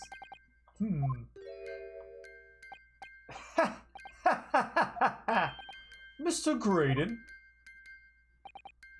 Keeps spilling his chips in the courtroom. This really is priceless. Oh, he's dancing to it. After all that, the music box is broken. Broken? It can't be, can it? I feel like Iris is going to be the one to say, no, there's something about it. Or juror number 5. Well, obviously, in fact... Or juror number 5. Obviously, in fact, I wouldn't be surprised if the officer sent to fetch it didn't drop it on the way back to the courtroom. Well, with much regret, I feel the court must accept that this music box offers little in the way of clues. Are you ready to move on, Counsel? Come on. Yes, alright. It does sound as though it's completely broken, but is it? Could this music emanating from the music box possibly be a new clue? It could be a clue. Cut him some slack, yeah. I believe that it could be relevant, my lord. Good lord, but how could it be? It's an abomination, Counsel, mere noise. I fail to see how it could have any meaning whatsoever. It does sound strange, I agree. There's one thing bothering me. While Graydon stands there chortling victoriously, the inspector beside him has a rather telling expression on his face. It's as if Gregson recognizes the sound, as if he's familiar with it somehow. And that's making him appear extremely on edge. If that's the stance of the defense, my Nipponese friend, answer me this. Oh? It's my jam.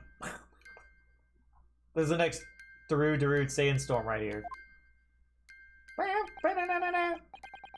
Just what relevance do you propose this woeful chiming has on this case? So defenses believe that this sound emanating from this music box is not supposed to be music. Just because this is a music box, it doesn't necessarily mean the sounds we're hearing are music. You could use it as a ringtone. Look at that. A smile vanished from Graydon's lips as soon as I said it. I'm on the right lines here, I must be. That's like some way to hide a code though. In a music box and on a disc. That's interesting. Making deductions based on how people react to what you say.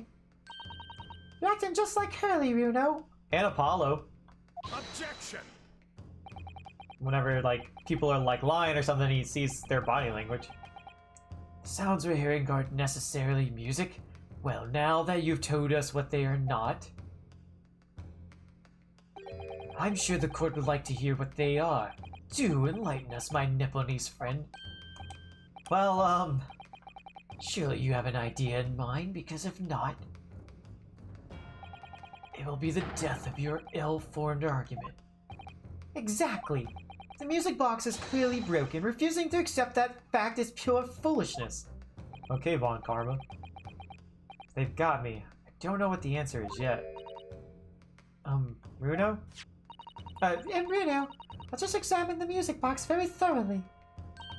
And I'm fairly certain that it's not broken at all. Really? Really, the way it's been made, it can only produce a single note anyway. Thank you, Iris.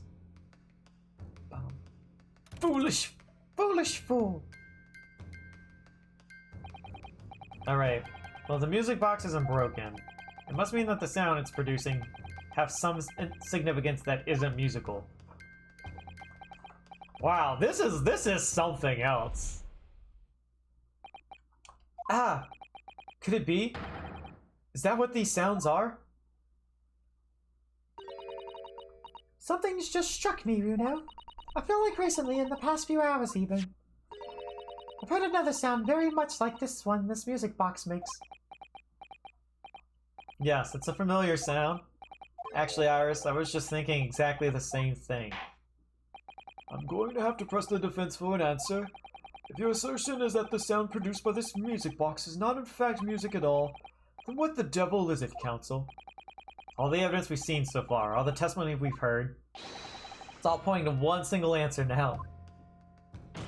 Oh! And Graydon works in communication, so this is why he's like linked to all this. Okay, I see. It's like, it must be like him, McGlided, and I guess Gregson were all involved in communications and passing informations to like the enemy or something. Prosecution demands that my learned Nepalese friend presents proof now.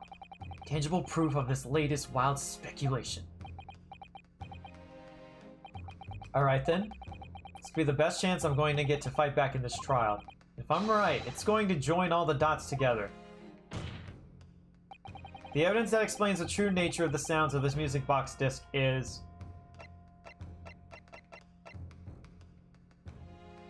Is it this? Contains an article about government secrets being leaked to foreign... Before we jump to conclusions, let me look at everything else first.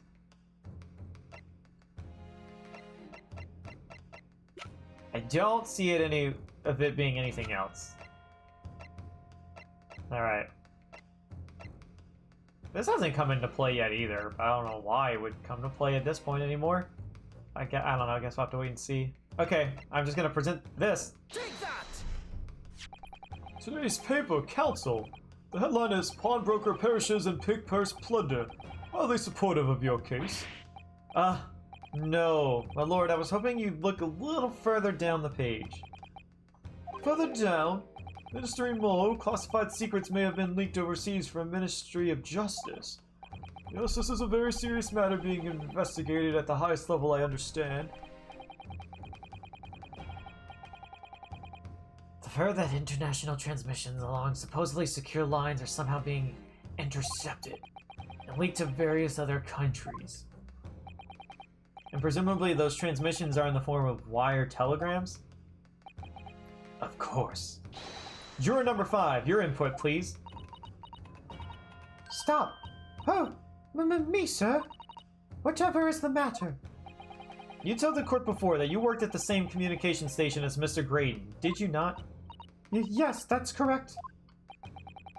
The particular station where you work deals with government communications and newspaper reports? Oh, yes. We're not your run-of-the-mill communication station at all. Our work is extremely important. And tell me, is this not a very familiar sound?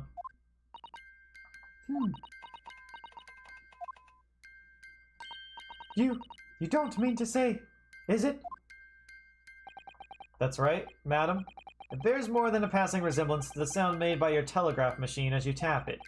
I believe it's called Morse code. But I don't believe it. Now correct me if I'm wrong, but when it comes to leaking telegrams from government departments, there could be nobody more perfectly placed than a highly skilled communications officer. Are you suggesting that the music box disc contains stolen government secrets in Morse code?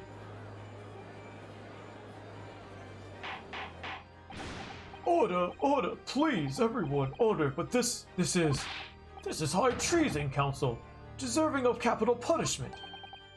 Too much new vocabulary. What is this treason and what is capital punishment? Sorts of words I half expect you to know. For our sovereign government, confidential information, hostile nations would surely pay almost any price. Yes, and on the night 2 months ago, that was the very negotiation that was taking place inside the omnibus. But in the end, McGilda perished, and the all-important disc lay unclaimed in the pawnbrokery. My word! In which case, whoever stole that information in the first place must surely have been beside himself with worry, because if the disc were to be discovered before it found its way out of the country, It would reveal an act of high treason punishable by death. So the culprit had no choice but to retrieve it. And in order to do that, he would have to gain entry into the pawnbrokery illegally in the middle of the night. Because the article left behind by Mr. McGilda would incriminate him too much if he got into the wrong hands. My question is, why didn't he take the music box then? Isn't that right, Mr. Graydon? You think I've been stealing government secrets? Preposterous! Absolutely preposterous! So in response to the defense's accusation, you claim complete innocence, do you? Well, of course I do. I've had to stand here in silence while that pretentious foreign lawyer has been prattling away. Objection!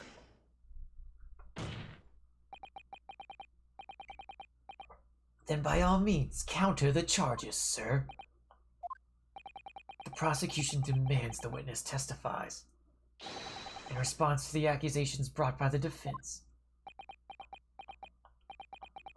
Delighted, I'm sure. The witness is reminded that the criminals under scrutiny in this trial is the murder of the pawnbroker, Mr. Windibank. You love how the mouse is also looking at the book? Oh, I didn't notice! Shoot! Being a most flagrant offense for which the law of this land sanctions a capital punishment. But the heinous act of high treason is no less serious a crime. I urge you to bear that in mind as you testify, Mr. Graydon. You busted. So then, let us what? Oh, what? No, you guys get out of here. You got us have a rabbit and pork, Governor. We got things to say. I beg your pardon. Who do you think you are? Name's Dash Skulkin, occupation as professional body. Name's Ringo Skulkin, but we ain't baddies enough to sell out our motherland. That's right. That what we're called. What they call? The Three Skulkin Brothers. Bad timing, fellas. Very bad timing. What if he really is a Skulkin brother? I don't trust Gregson anymore. A mere communications officer couldn't possibly steal confidential government information. Besides, that sounds produced by the music box aren't even Morse code. It was some low-class brickmaker negotiating with McGlided anyway, was it not? I have no relation to the man. Look, all we done is break into the goth the other night like what were told us to do. If we knew there was dodgy government secrets indeed, we wouldn't have touched it. Oh, the baddies are back. I wish they weren't. Even though they're trying to help us right now, I wish they weren't.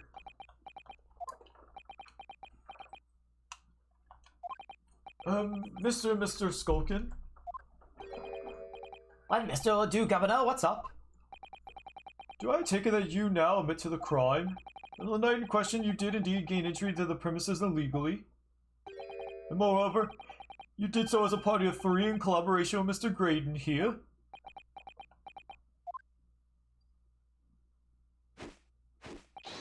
We did, Gov, we did.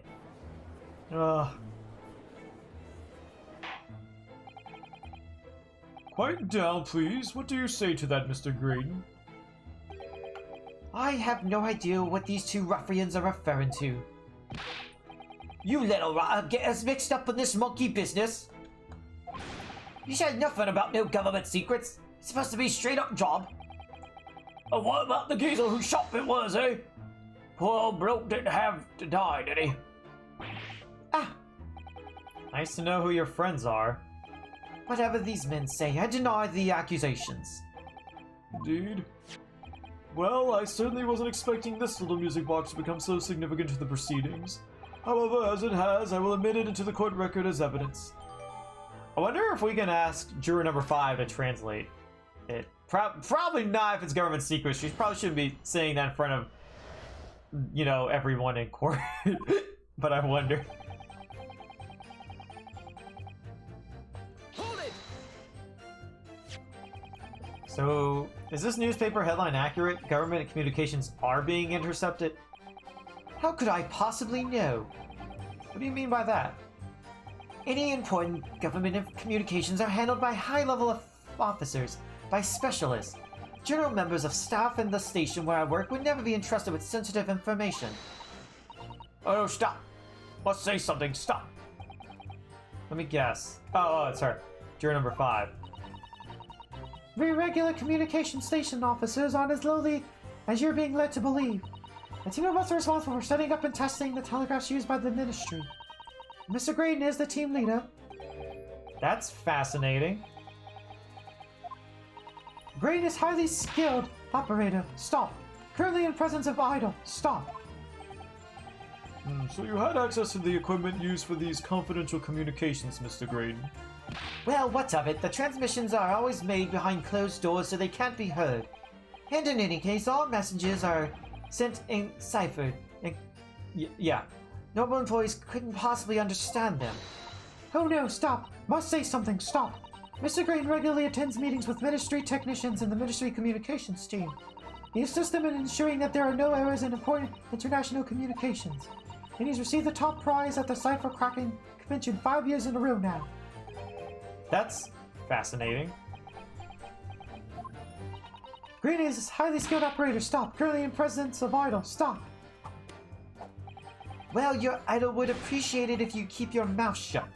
Stop! She should really pick her idols more carefully. I tell you, this lawyer's accusations are completely unfounded.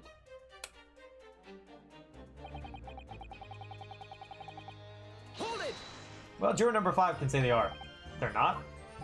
To anyone with a brain, they would be blatantly apparent on listening to that music box for even a few seconds. Of course, of course. Surely it can't be that my learned friend is unfamiliar with Morse code. Ouch. He looks genuinely shocked at my ignorance. Ha ha ha. I would be more than happy to demonstrate the basics for you, sir. A lesson? Here in court? Morse code is a continuous series of 2 distinct tones. Tones, you say? Yeah, dots and lines. Yes, a short dot and a long dash. By combining those in different ways, you construct letters. I see. For example, this is A. And this is B. Wonder if that's actually true, like that really was A and then... I think A is a dot, I want to say. Like, just a single dot. When you listen to the sound procured by this music box, you only hear one tone, don't you? It sounds so similar. The rhythm of it is the same in everything. There's no discerning meaning to this apparently random sequence of sounds. As your assertion is fundamentally flawed, this is not Morse code. But it is some type of code. Ha ha ha ha ha! Really, you shouldn't be so surprised. What did I tell you? That music box is nothing but a worthless piece of scrap. Perhaps you might consider studying your subject matter before casting aspersions in future. Stop. Nothing to say, but stop. Oh, it's so frustrating, isn't it? Iris? I mean, if the government secrets were somehow being leaked using the music box, so many other things would slot into place so nicely. Could there still be something I haven't considered? Could it really be impossible to use this music box somehow to play back Morse code? Hang on, let's examine the thing before we try it out, shall we? Oh, hey, look at this. Little button. Oh. What is it, Runo? I've just noticed something about this music box. Looks like the bottom of it opens up as well. Ah, you're right. Well, come on then, what are you waiting for? Let's open it. Alright then, here goes. Oh, look at that, a second one. Look at that, there's another movement on the underside. So does that mean you can set another disc to play back on the side? And there is a second disc. I remember them talking about a second disc. Yes, I think so, and so it looks like the 2 movements are linked together. They're linked? So if you had 2 discs, they would both play back at the same time.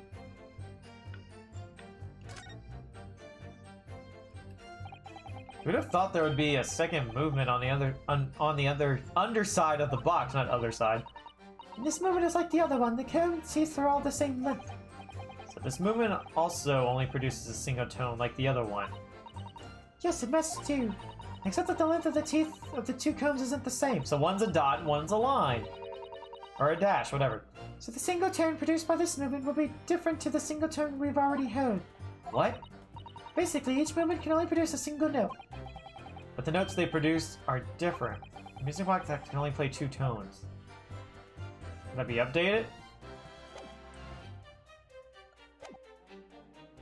Give it a try.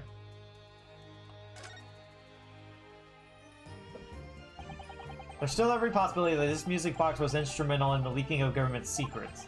That's the belief of the defense, at least. Objection!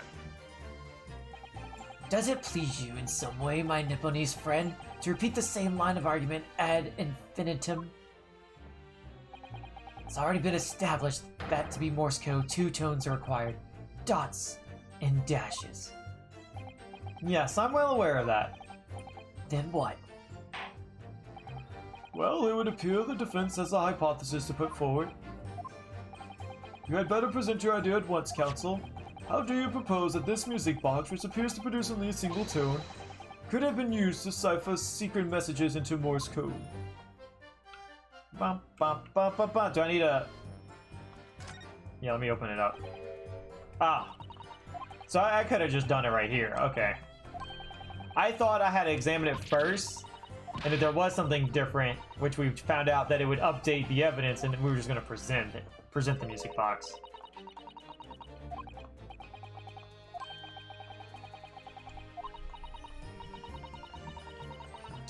I wish you could, like, fast forward through this, because technically we already read that. Got it! Good gracious, what am I looking at here? Another movement on the other side of the music box. What? It appears, my lord, that the 2 movements are linked together. In other words, you can put 2 discs in this music box, and the sounds of both will play back at the same time. Good heavens! As the court has heard, Morse code comprises of 2 tones, a short dot and a long dash. With the second disc in place, the music box could be used to generate Morse code and convey a message. Bum, bum, bum. This is beyond a joke. I'm sorry? This poor excuse for a lawyer has absolutely no evidence to support his claims. Though, of course, if my learned friend were able to present the court with the second disc, that would be another matter. Well, I can't at the moment. And may I remind the court that, as the witness has pointed out, he was not the one in the omnibus with McGilded 2 months ago striking a deal over the discs. Discs. Indeed, that was Mr. Mason, the brickmaker. Exactly, I had nothing whatsoever to do with it. Though it has holes, I must admit the argument presented by the defense has much promise. I believe the cross-examination should continue. The link between Graydon and the victim of the omnibus case must be there somewhere, but I haven't found it yet. Oh dear, looks like you need to give your argument more strength, Runo. You reiterate your testimony if you please, Mr. Graydon. Alright. If I must, though I maintain exactly what I did at the start of this pointless cross-examination. So is he saying something different here?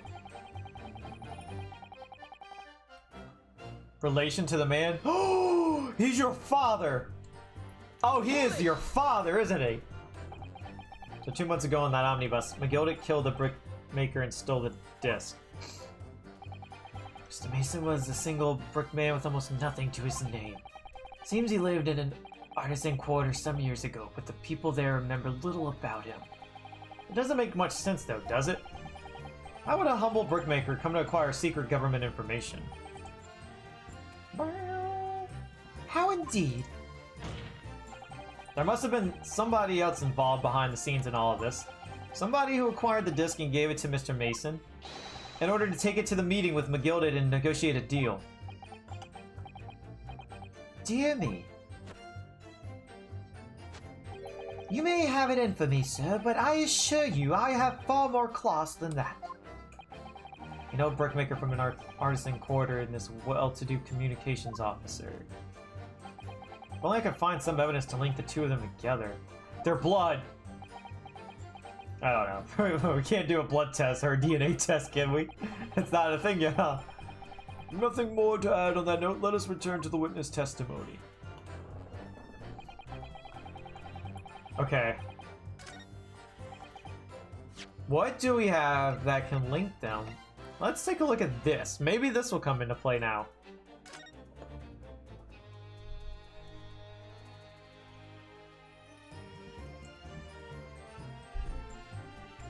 East End of London. So that's where he's from. Brickmaker.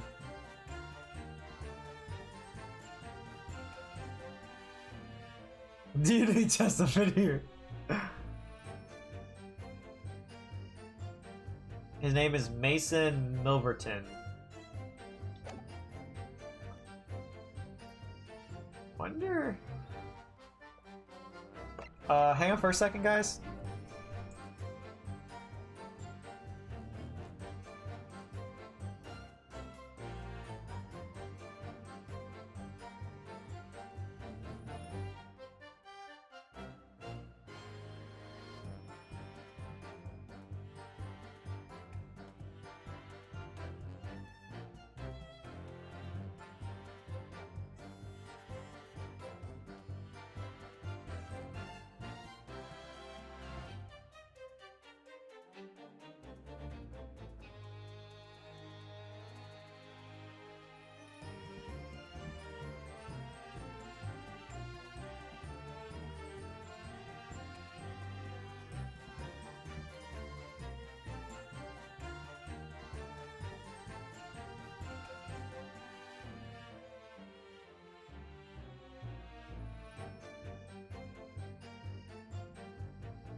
Okay, sorry about that.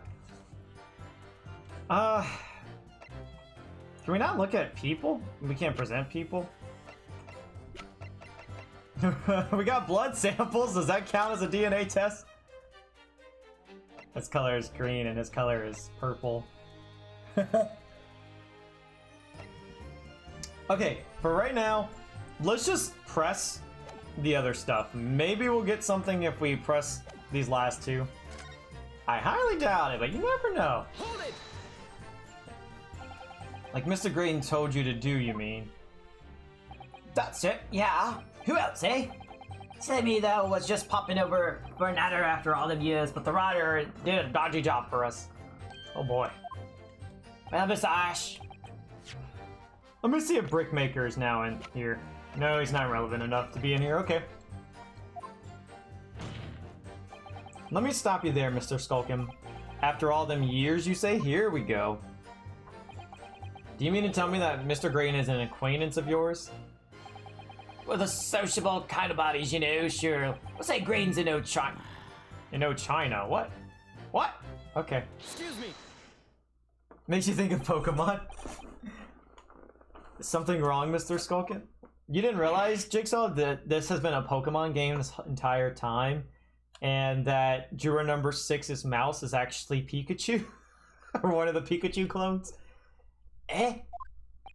No, the other Mr. Skulkin. What? Who, me? When your brother was testifying just now, he said something that seemed to cause you to react. Oh, I was just remembering the old days, that's all. We used to have a right old laugh together way back when. Together? With Mr. Grayton, you mean? Yeah, with Ash, I mean.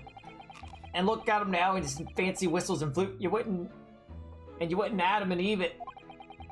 When we were younger, we was from the poor part of town just like us. Oh, there's our connection, and now we present Sasato's book then. Is that so? He was always a leery one, had the brains and the savvy. Always coming up with smart ideas like what would never have gone through our heads. Core blind me, ain't that the truth? Remember Milverton and Skulkin's milk run? Oh, That was a corker, eh? what? Surprise Pikachu face. Save it until after the trial. Your reminiscing has no place in this courtroom. He just eats the pear with the skin? You don't do that? You don't eat the skin? Neither does your fruit. Boy, that geezer's asked us a question, didn't he? And we was answering. Yeah, we ain't done nothing wrong. Nevertheless, the court is not prepared to accompany you on your trip down memory lane. Counsel, can we turn our attention back to the testimony, please? I don't know. Could that sentimental story be relevant somehow? Add it to the testimony. Oh, you don't? Is it just with pears, or is that with every fruit you don't eat the skin? My lord? Yes, Council? Yeah, I ate the skin off any fruit, pretty much. Well, you know, ones that you would eat, like a kiwi, you wouldn't eat the outside of the kiwi, but yeah. Like apples, pears, plum, peaches, I eat the skin off all of those. The brothers' last sentimental story could hold vital information relating to this case. Very well, Counsel. We'll permit the brothers to supplement their testimony with that detail. Briefly, I hasten to add. Say no more, skulkin's never skulkin'. Here we go. Hold it! Man, this is interesting. I'm sure I'm going to regret asking, but what exactly was that? Some kind of business? Just a little scheme we had going back when we was youngsters. A bit of fun, really. Delivering fresh milk to the locals, it was all about. That sounds alarmingly legitimate. There must be a catch. Nectarines you eat with the skin? So it's okay, so it's only just like pears you don't. I suppose since we're here, I should ask him to elaborate, but on what? The business model. Let's just do this for the laughs. I don't think we're gonna get in trouble for this. So how did your little business work exactly? I mean, obviously we want to know about the name. Every morning down our way, the milkman would come with his cart to deliver milk, see? If you stuck your empties outside your front door, they would leave them full again, right? So, we swooped in on the auction, got people to sign up with us. We're about to deliver milk for half the price of the other geezers doing it. People couldn't wait to sign on the dotted line. We were raking it in, we were. So did you live on a dairy farm or something? Go ahead and bet it. Are you off your rocker? We had nothing. We were too poor to have a farm. Right. Yeah, well, gone was simple once you had the idea. We just switch them over, see? Our customers' empties with the full ones from anyone who wasn't on our books. A dawdle, right? I think you meant to say a diddle, and that's a crime. It was just a harmless bit of fun, that's all. Helping the general public in such a fashion is most certainly not harmless, as you put it. Well, it was. I came up with the idea. Ash is the evil genius. You mean Mr. Graydon? Yeah, Ash always had it in the book when we was growing up. So he was going to get himself an education and get out the slum we lived in. Well, we all ragged him about it, didn't we? Told him I was soft in the head to even think it. Look at him now. He's only become a blinking communication officer, ain't he? Communications officer, Mr. Skulkin. Sholmes and Wilson's milk run. No, Iris, don't even think about it. Never eaten pears with skin. Wow, that's interesting. All right, okay. I just wanted to see if we would get any funny dialogue if we ask them to elaborate on that, but I'm gonna go back and ask them to elaborate on the actual important thing here, which is the name. I'm just gonna breeze through this dialogue because I don't care. It's not necessary. Definitely not necessary. Can this please go faster now? They talk a lot whenever you gotta make the loop right there.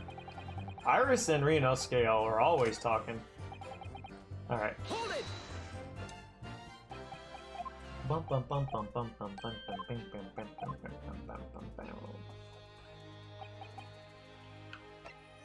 Business name. So this business was just a bit of fun, you say? It was just yourselves and Mr. Graydon involved? Yeah, that's it. Milverton and Skulkin's milk run, was it?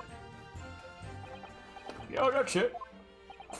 And where did the Milverton part come from? Alright, I thought a clever cogs like you have worked that one out. That is... Oh, he doesn't want them to say. Enough of this. How much longer are we expected to listen to this drivel? Let me guess, you don't accept anything these two witnesses are saying? Tell me, why is it that it was only at the mention of the name Milverton that you decided to interject? Because well... The happiest of times that one came from. His old man was struggling for money so much his wife walked out on him. She took the name Great then, see? But Ash will always be Milverton to us. Milverton. So that used to be your surname, did it? Of course not. This is all bunkum. I've been a Graydon since I was born. Do you really think you can rely on the testimony of these two thieves, You're a communications officer attached to the Silver Service. As such, your personal details will have been thoroughly checked at the time of your appointment. It would be a very simple matter indeed to subpoena those records, Mr. Graydon.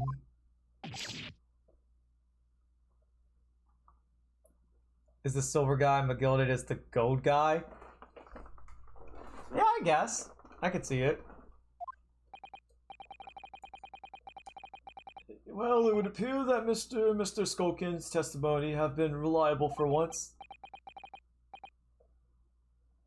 I guess, yeah, gray is kind of like silverish, too, and then gilded almost sounds like gold.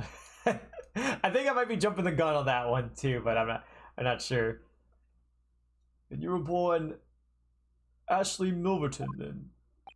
Is that correct? Very well, yes. So Ashley Graydon was once... Oh! And his name is A.G. Silver. A.G. Silver.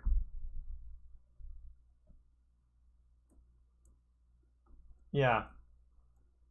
With McGlide, its name is MM, so it's not AU, unfortunately. So Ashley Graydon was once Ashley Milverton. That information could change things, and could turn out to be extremely important. Okay. Whoa. Now here's the thing. I know where to present, but do we... Well, we can't present profiles, never mind. So we're just gonna present the book then.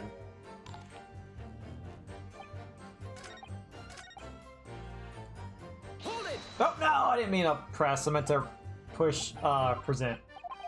Whoops. Dun dun dun dun. Gilded is gold covered, right? I think. No, oh my goodness, why can't I just get to what I need? There we go, sorry. Objection! There we go. Mr. Ashley Milverton. Tell me, why did you try to hide your former name from the court? Because I haven't gone by that name for years. It means nothing to me. No, I don't think that's the real explanation at all. The truth is, you had a reason to hide that name. Explain yourself, please, counsel. I have here the notes from the omnibus case, my lord. And as we all know, the victim, the man who we now understand to have been negotiating with Mr. McGilded. Yes, Mr. Mason, the brickmaker. That's right. Only Mason wasn't his surname at all. It was his given name. His full name was Mason Milverton. Milverton? Do you mean to say saints alive? Mr. Ashley Milverton, is it not the case that the brickmaker, Mr. Mason Milverton, was your father? I don't. As I believe I mentioned earlier, your family history will have been thoroughly checked when you join the Silver Service. And it really would take no time at all for the court to subpoena those records. The truth is, you have been illegally acquiring highly confidential government information and selling it on to McGilded in collaboration with your father.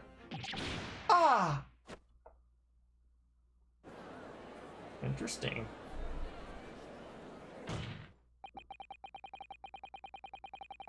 The new facts and evidence unveiled by the cross-examination of this witness all come together to reveal the truth. The truth, you say? That you collaborated with your father, Mr. Mason Milverton, in illegal dealings with Magnus McGilded. By dying of this music box, you mean, counsel? Yes, stealing information being sent in secret government communications and selling it on to McGilded. Are we almost at the end of this case? I almost feel like we are. Like we're still like I feel like we're still like another piece of evidence away though, from like locking him up. Like we can't prove anything just yet. I feel something's gonna come up, but we'll see. Mr. Green concocted this elaborate scheme of using 2 music box discs to encode the information. That's presumably a safety measure against the information falling into the wrong hands. And a very effective one. I shouldn't have given the scheme any credence whatsoever. But the deal with McGilded went sour, and the brickmaker met his end. Yes, but before he was arrested, McGilded managed to temporarily dispose of the stolen disc at the pawnbroker. Then, having learned of the situation, you appeared at Windibanks 2 days ago in an attempt to recover the 2 articles McGilded had placed in pawn there. But that attempt failed. One of the discs was seized by the police and the other you never found. So that same night, you enlisted the help of the Skulkin brothers and broke into the pawnbrokery.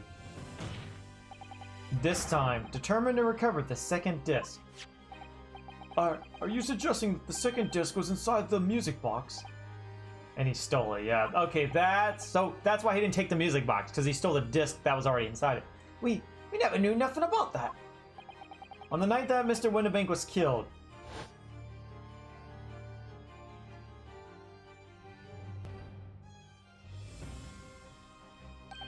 the intruder up to the pawnbroker touched one item and one item alone, the music box. That's rather ingeniously demonstrated using the 2 prints from the security camera indeed. So the question that naturally begs answering is this: why was only that one article disturbed? The answer is obvious, because it contained the second disc, which the intruder was desperate to retrieve. Since if it were to fall into the hands of the police, it would be proof of high treason. Well, Mr. Graydon, do you deny that all this actually began on that fateful night 2 months ago? I refuse to accept any of this nonsense.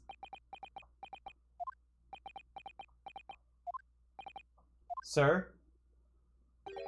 There appears to be blood seeping through the sleeve of your jacket. Oh, wait, was there? I missed it. Oh, there it is, yeah. What? 2 nights ago, we know that 3 shots were fired at the scene of the crime in Windibank's pawnbrokery. 1 took the life of the pawnbroker himself. 1 struck the pouch around Mr. Sholmes' waist. And the final bullet struck the calendar in the wall of the shop, having first pierced the arm of one of the intruders. Mr. Graydon, that wound on your arm that you seem to be trying to hide, it's a bullet wound, isn't it? He's got you down, Mio China.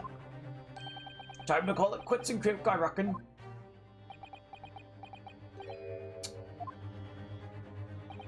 Don't acknowledge my presence there under any circumstances whatsoever. Those were my terms, remember, and I paid you handsomely to comply. Clearly, I was a fool to think I could trust some common backslum thieves. That's rude if you guys were, like, friends back in the day. A metal detector now? I was thinking this reminds me a lot like Von Karma. Fine, I admit it. I was there in Windibanks that night. It was also Von Karma's left arm, wasn't it? It was his left arm, I think, right? Or was it his? It wasn't. Yeah. Because he would always like clench it like that, right? I paid this pair 10 guineas to accompany me. And as you notice, I sustained an injury in the course of my adventures. But that is all. I admit to nothing more. Stealing government secrets, negotiating with Mr. McGilded. He's dancing. My God is my witness, I'm sure I recall nothing of the sort. Hashtag Team 5. Get out of here with Team 5. Team 3 only. He's not going down without a fight. Not until I can show hard evidence, I suppose. Yeah. Nevertheless, the defense has now established a crucial fact. Which is? Well, we know that one bullet was fired from each of the 2 firearms we have in evidence. The bullet from the Skulkin brothers' gun hit the pouch around Mr. Sholmes' waist. And the bullet from Mr. Winnebank's gun clearly must have been the one that caught Mr. Graydon on the arm. Indeed it must. We can rule out the possibility that the man shot himself. And that leads us to only one conclusion. Mr. Winnebank was shot by a 3rd gun, which can only have been fired by the 3rd intruder. Goodness. That's right, Mr. Graydon. Ugh. The only person who could possibly have shot Mr. Winnebank that night is you. Busted. Hold it. He's gonna be like, well, where's the gun then? You don't have no proof. Ha! Ha ha ha ha! You little upstart! You made a grave mistake when you summoned me here. What? What's that supposed to mean? Yes, as you rightly say, I was there at the pawnbrokers. I did my best to hide the fact, naturally. I had no intention of ruining the distinguished career I built for myself at the communications station. But did the thought never cross your mind? Did you never consider the possibility? What do you mean? What thought? What possibility? The possibility that if I was there at the scene, I may have witnessed a crucial moment. You see? This makes me a key witness in this case, and I have my hands firmly around the neck of your client. Oh, great, he's gonna lie and say Gina shot Winnebank. What? Are you suggesting? I saw it all. I saw the very moment that pickpocket girl pointed the gun at that poor defenseless pawnbroker and shot him. You what? Oh, great. This little weasel is trying to get out of it. Order, order, order. Well, it would seem we are finally entering the last act of this theatrical trial. Mr. Graydon? Yes? I trust you are fully aware of the implications here. Oh, are we almost close to the end? If it is shown that your claim is false, you will have incriminated yourself as the killer. Ooh. I was honestly thinking of ending stream once we hit about 3 hours, but I don't know, if we're close to the end. I might just finish it. We'll see. Oh, I understand fully. Then I must ask you to give your formal testimony once more. You explain to the court precisely what you saw at the moment the defendant allegedly shot the victim. Nothing would give me greater pleasure.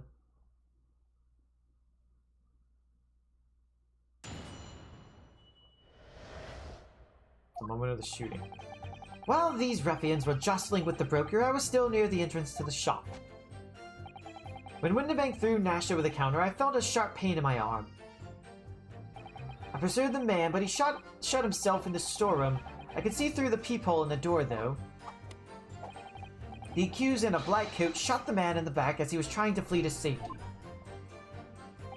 I saw the blood splatter all over that wretched girl. Then she tossed the gun out of the peephole, so I picked it up and made my escape. Okay. Good gracious, this is quite extraordinary testimony. You claim, sir, under oath, to have clearly seen the defendant pulling the trigger.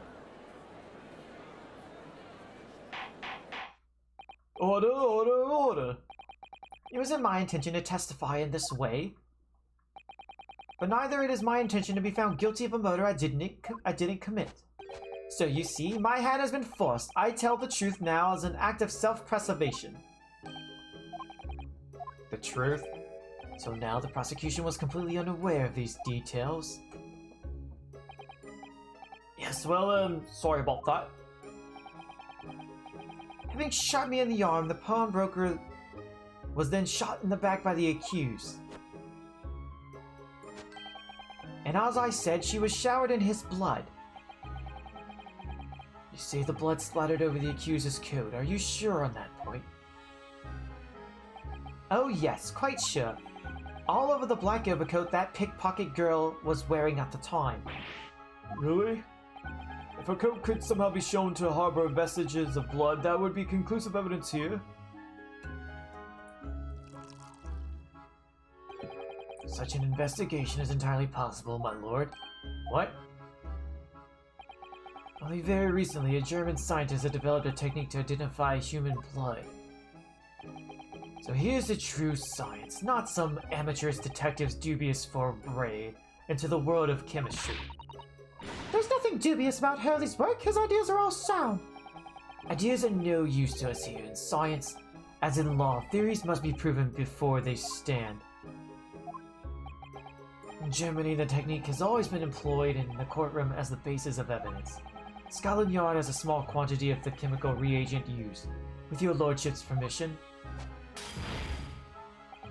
we could shatter all vestiges of doubt within minutes. This doesn't look good, Runo. Why not? Well, we know don't we? But there's blood all over the front of Ginny's coat. If they tested with their chemicals... Oh, help, you're right.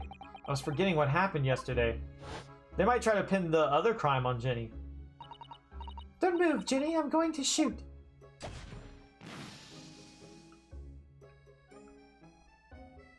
Yo, you know what I say? I say if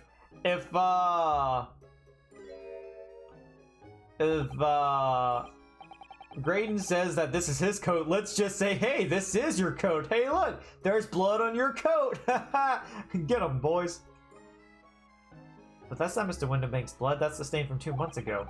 That's Mr. Mason's blood from when he was stabbed by McGilded, who was wearing the coat at the time. My lord, the defense objects to the test proposed by the prosecution. Overruled. Lord Von Zykes, make it so at once. With pleasure, my lord. And while we await the results, the defense may proceed with the cross-examination. Once they find that blood on the overcoat, Gina will be... Counsel, Yes, my lord? your cross-examination. Of course, my lord. This cross-examination doesn't go well. If I don't manage to uncover some decisive evidence or a really compelling clue now, I have a very bad feeling about the outcome of this trial. Oh my gosh, this is so long! About 3 hours more? Okay. Thanks, Jigsaw. Yeah, because I don't think I really want to go on for so long. We'll go on a little bit further. We'll go on a little bit further. That's what we'll at least do this real quick. I don't want to like stop at a cross-examination. I do appreciate that though, because that does help me kind of like get an idea of when I want to quit. While these ruffians were jostling with the broker, I was still near the entrance to the shop. Hold it! I don't know why I read that, but whatever. Mr. Windibank emerged from the storeroom, I believe. Ringo and Nash were scouring the counter when he suddenly appeared and flew at them. He already had the revolver in his hand. Fortunately, I wasn't too close. I've never been so scared in all my life. Yeah, we were just your regular mild-mannered burglars, that's all. We don't like violence. Says the pair who carry a gun. What do you mean when you say you weren't near the entrance to the shop? Or you were near? I was in the doorway, running my eyes over the shelves of forfeited items. Looking for the music box, of course. The broker went for Nash in the first place. Then Ringo joined in, making it 2 against 1, so I assumed they could handle the situation. But I was wrong.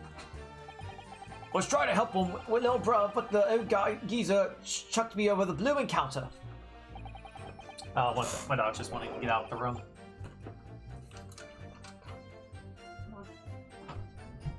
There you go.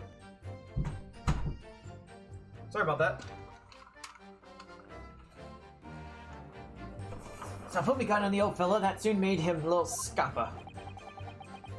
The pair of you setting upon the poor defenseless pawnbroker together, shame on you. Sorry, Gov.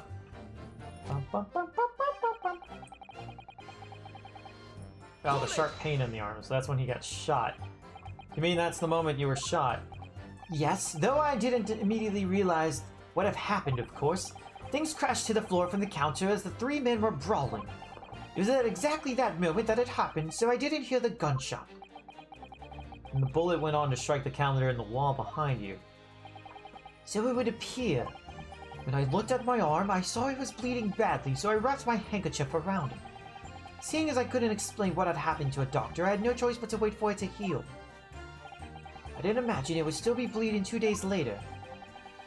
Well, if you didn't really properly close the wound or anything, yeah, it could open up easily and bleed still. Did Mr. Windenbeck intend to shoot you, do you think? Well now, I don't imagine he even noticed I was there, to be honest. Perhaps the gun went off accidentally. Anyway, it didn't quite strike home. When I pulled me gun on him, he tried to shove me out the way, and then scuffing through that door out back. Which point, what did you do? Shoot the man, but he shut himself in the storeroom. You can see him through the peephole in the door. And you shot him through the peephole in the door. I still think that's how it happened. You mean you chased after him?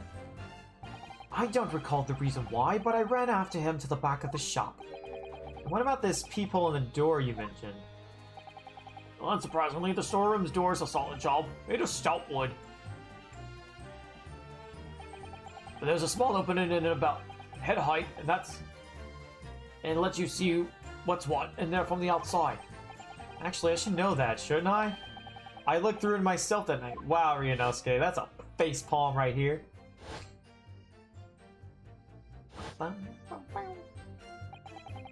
What about your burgling brothers? Did you see what went on through this peephole as well? No, not likely, Gov. Did you nothing of the sort, Gov? I doubt these two buffoons were even aware of the peephole's existence. So the Skulkin brothers were there, but they didn't see the killing of Mr. Windenbank take place. Inside the storeroom, I could see the broker and that young girl standing there. The defendant? Yes, though neither of them noticed while I was looking. The girl raised her gun and pointed it straight at the man. And then, what did you see next?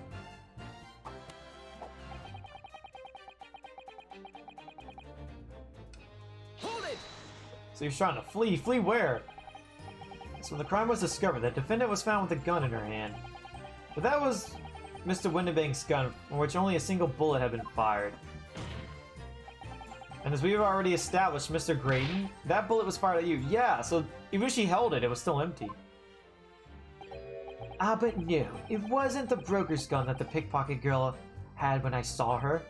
Yes, the bullet from Windenbank's gun grazed my arm, and yes, the Skulkin's gun grounded the detective.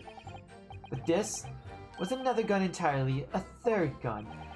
The broker's gun was not the murder weapon, so clearly there had to be a third firearm. In other words, the accused must have had her own gun with her at the time. Objection! But no other gun was found at the scene. Calm yourself, counsel. Sorry? You must consider the events in order. At first I saw the broker and the girl glaring at each other, but then all of a sudden, the broker turned to run. And it was at that moment that the little gutter rat shot him in the back. Chilling image, I must say. Saw the blood splatter all over the wretched girl. Hold it! All over her? Yes, through the peephole I saw it clearly. Of course the stains are invisible now, with the coat being such a dark color. But I assure you, that garment is sullied with the victim's blood. Well, it is sullied with blood, that's for sure. But it's not Mr. Windenbank's blood, is it? No, that's right. It's Mr. Mason Milverton's blood from when McGill stabbed him 2 months ago. It's so annoying. If only they accept Hurley's chemical analysis, we could prove that. But they won't, so unfortunately we can't use it as evidence to support our case. Bother. Alright, last one. She tossed it out of the peephole? Okay. Sure, dude. Did I hear you correctly? She threw the gun out of the room? That's right. After the broker fell to the floor, she started walking over. Over where exactly? In the direction of the storeroom door to where I was watching. Of course, I quickly retreated, and then the girl dropped the gun through the peephole into the floor on my side of the door. But why on earth would she do such a thing? I couldn't tell you. Perhaps she was hoping to distance herself from the murder weapon. Without thinking, I went and picked it up. I suppose I was worried about just leaving it there in case any more tragedies took place. So it was you, in fact, who took the third gun from the scene of the crime. You're tampering with the crime scene then? Yes, it was yours truly. Sir, you do realize, even if you do get out of this as not being accused as the killer, you know, like, you committed a lot of crimes. I'm just saying. I left it clear up to my lackeys and left. Clear up? We made a bit of a mess around the corner, so Mr. Whistle and Flute here told us to tidy up. He thinks I'm blooming mum sometimes. Well, I was paying you enough, by God. Ah. Tell me, Mr. Graydon, when you left the pawnbrokery that night, was it by any chance with the second disc in your jacket pocket? You're like a bull at a... Here we go. Whoa, what the heck is going on here? I guess him? Excuse me. Gentlemen? Ha.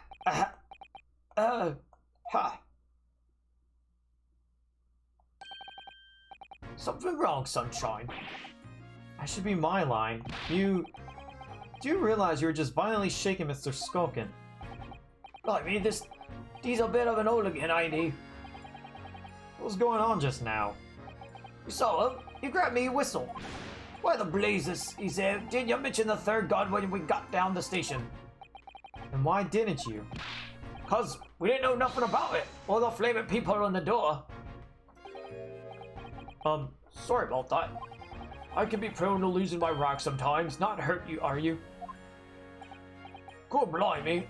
See the way he's looking at me? I'm telling you. This deed gives me the willies. That was strange. The inspector doesn't normally get quite as worked up as that. He wouldn't normally grab someone.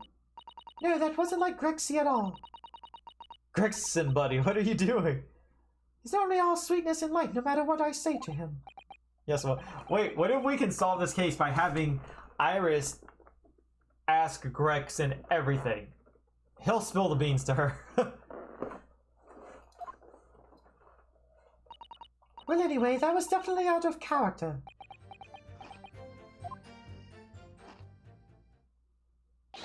My lord, Requesting your lordship's permission to interrupt the cross-examination. Explain yourself, officer. I have the results of the test that was ordered earlier, my lord. The blood on the accused's overcoat. Thank you, officer. Very well. The cross-examination is hereby temporarily suspended. I presume you have no objection, counsel? No, my lord.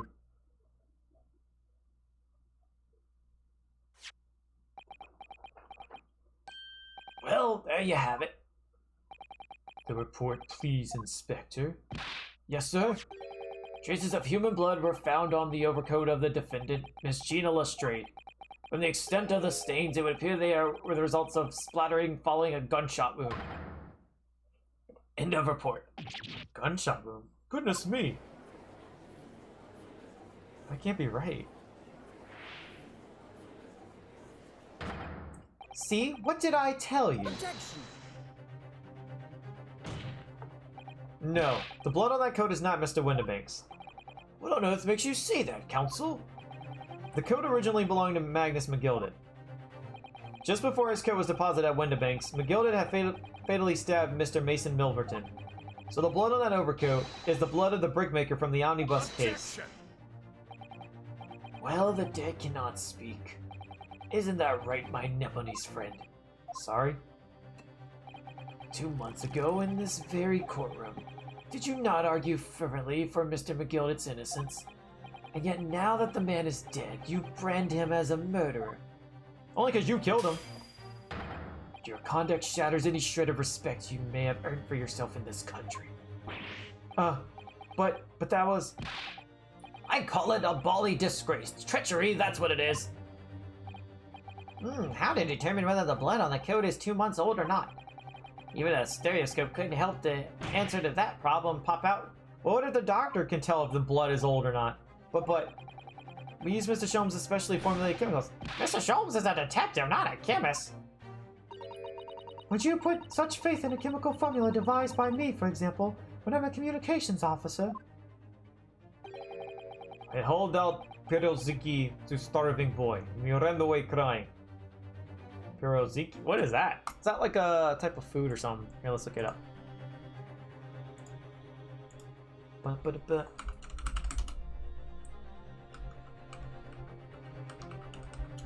It is a food. Okay, it looks like some type of bread thing, and you stuff it with stuff. Sounds good.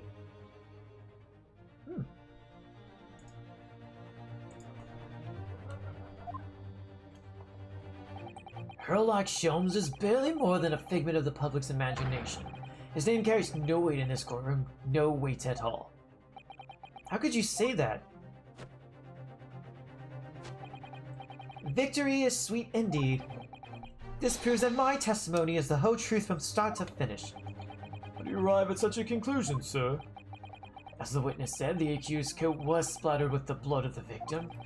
The only way Mr. Graydon could have possibly have known that fact is if he saw it happen. In other words, his testimony is solid and the conclusion is singular. It was the accused who shot the victim in this case. That is the whole truth. Ah! My lord. Been a long battle this one, but this old warhorse has something to say now, if you please. Mr. Foreman? As of this moment, sir, the squadron has reached its final decision. Ready, men? All for one. Ah, yeah. Come on, guilty. Let's do our summation examination. Guilty. Isn't this our third one? Guilty. Or is this our second one for this case? Guilty. Yeah, I think this is our third one we've done.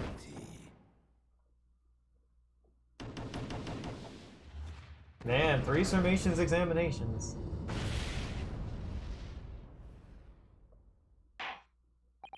Well, it would appear the ladies and gentlemen of the jury have reached a unanimous verdict.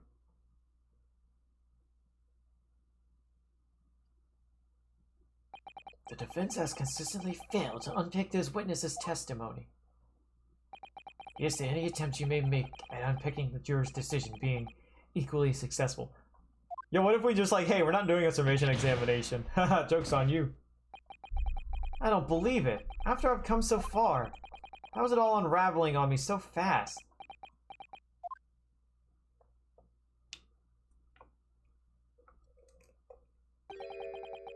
How very distressing. To be held in such low esteem. That has to be Sholmes, right?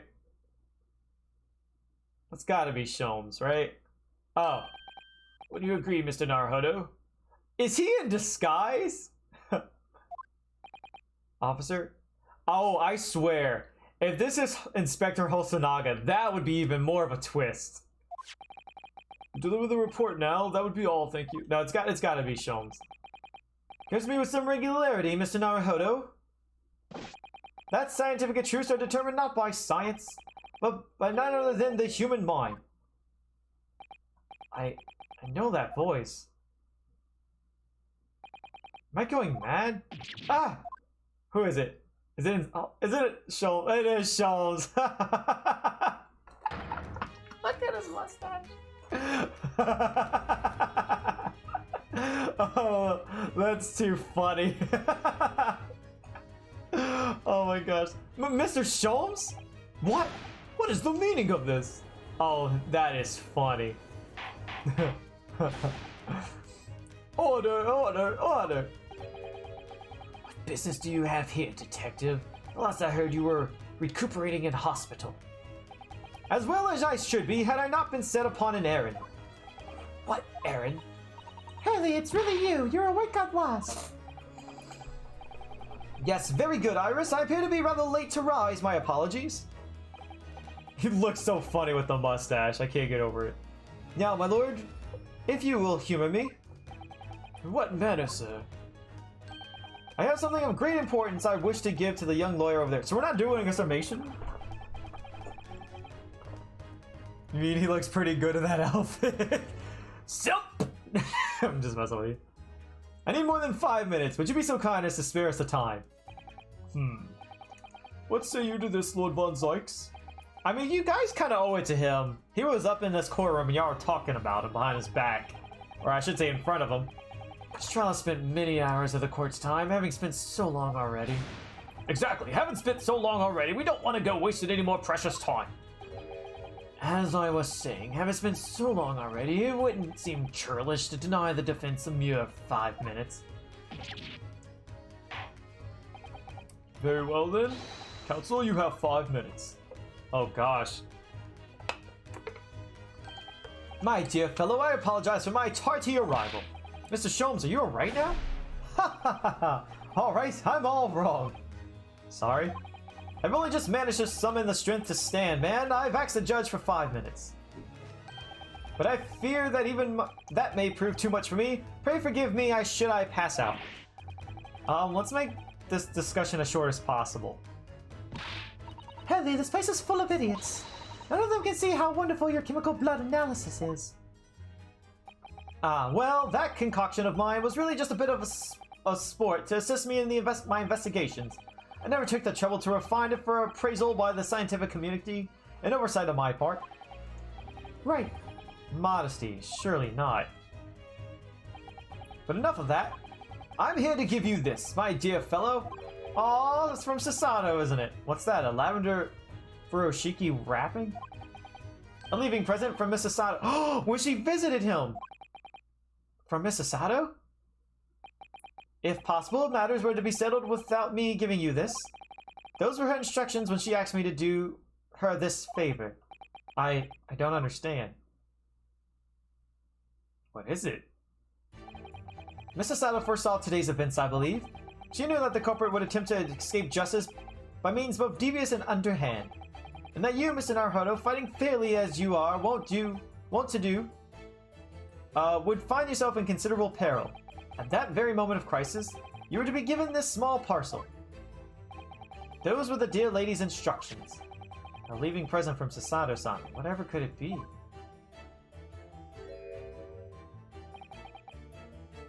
Isn't that the door thing? To make a cat door? What is that? Oh, it's the machine I made. Huh? Yeah. What? How is that gonna come to be vital? What? What in the world? Yeah. Oh, also the cat is still roaming around the courthouse. I totally forgot about that. Look, I use this. It's my latest invention. What? What is that? I call it the cat flap-o-mat. Can make a cat flap for a little furry friend like Waggy in seconds. I am very lost on how this is going to be useful to us, but okay. What's Susie up to? Mrs. Sato muttered the following words before she left. I'm a failure. I don't deserve to be a judicial assistant. Oh no, this is how she left with those thoughts. What? Did she say something? Okay. After we clear Jenny's name, Naruhodo needs to run back to Japan and embrace Sasato in his arms. Because I ship him. You really are the best judicial assistant in the world. Well, that's extremely flattering. But I'm sorry to say, I miss her so much. Oh man. But I've been a complete failure. Oh, I miss Sasato so much. Whatever does she mean by that, Mr. Sholmes? That night when you left Winterbank in pursuit of the thieves, Mr. Sato made use of this contraption for a certain purpose. What? That is your answer, dear fellow. Not at all cryptic then. Oh my god. I was actually gonna like end stream it a little bit. We gotta go on a little bit further because I'm invested now. Sato-san used this cat flap-o-mat that night, but why? What? What is going on? I still want to know if the broken lamp is ever going to come into play. They kind of ignore that. Your 5 minutes is over. We're out of time already? Are we doing our summation examination now? Well, oh, but Sholmes is technically a witness, so we could get some testimony from him and try to pull out something else, you know? I'm grateful to you for affording us that brief recess, Mr. Reaper. I need no thanks, Detective. After all, the die is cast. Is it really? The jurors are unanimous in their leanings. No doubt my learned friend will consider a summation examination. But any attempt to alter the verdict now would be utterly futile. What do you mean the poor man was shot? I wonder. But I'm just saying, we can like, you know, like stretch the trial out longer by asking testimony from him as a witness, using it to buy us time to think of something. Mr. Naruhodo? Yes? He can barely stand on his feet. Look, get the man a chair then, okay? They get like little footstools for the short people in the court to stand on. They could get this man a chair to sit on. The rest is up to you, dear fellow. What is your plan? The rest is down to me. I need to be careful here. If I make a wrong move, the trial will end badly. My lord, the defense requests time to think. All right, I don't want to get in trouble, but I really want to say time to think. So I'm just doing this. I don't want to get penalized, but I just want to see if they're going to say something funny.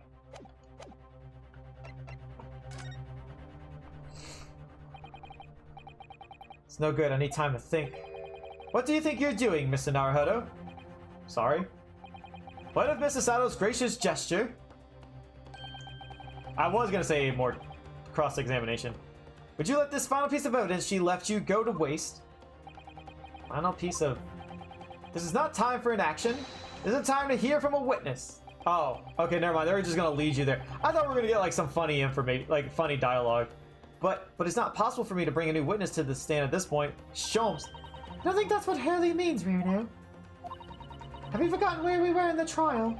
Yeah, they suspended his cross-examination. Aha! If the defense has nothing more to add, I think we should proceed to the education. Wait, my lord. The defense requests further cross-examination. The jurors have spoken. Protocol dictates that you may not cross-examine a new witness. Objection. It's okay, we're not cross-examining a new witness. The defense is not asking for the cross-examination of a new witness, rather to continue the one of an existing witness. What? It would appear that a rather important detail has escaped your attention, Mr. Reaper. My lord, requesting your lordship's permission to interrupt the... And he was the one! Oh, let's go. Thank you, officer. Very well. The cross-examination is hereby temporarily suspended. I presume you have no objection, counsel? No, my lord. Oh, here we go. So nobody can say anything then. Everino acts to resume his cross-examination of Mr. Graydon. The court is obliged to allow it. This is absurd.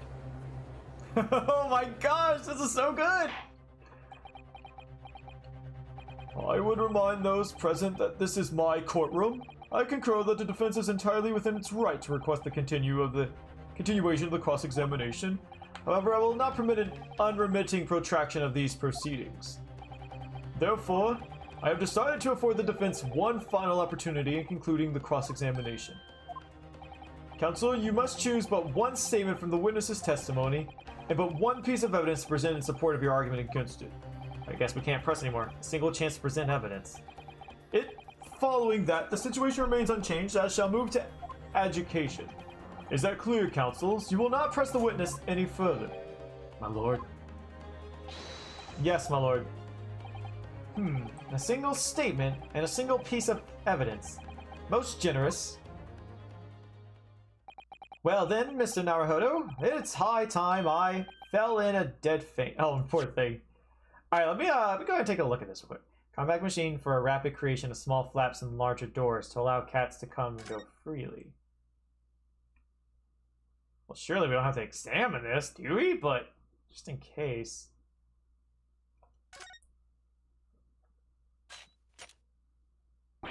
Phew! Those vicious teeth looks like they can rip through almost anything. They're good, aren't they? They're made of a special alloy developed just for this job. The cutter rotates 10 times per second. It can go through any kind of door, no matter at all. And what are those two parts at the top there? Those are for attaching hinges to the sections of a door that gets cut out. Right, of course. Well, can manage this machine for power. It can make mincemeat of even the toughest of doors. Sounds so charming and friendly when you say what it's for, but it's like the reality of the cat flapper mat is that it's a grim weapon of door destruction. Poor guy's so adorable, there's nothing I wouldn't do for him. Even developing deadly weapons. Wait a minute.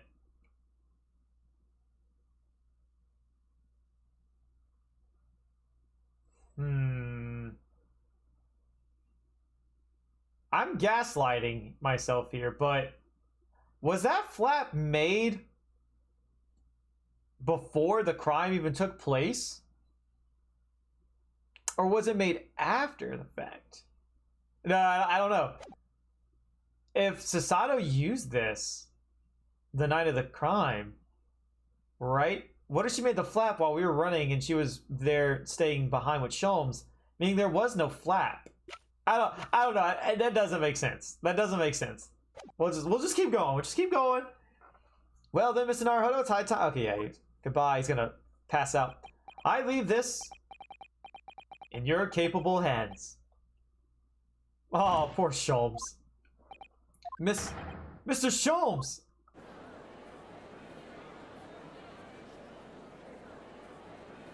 Oh no.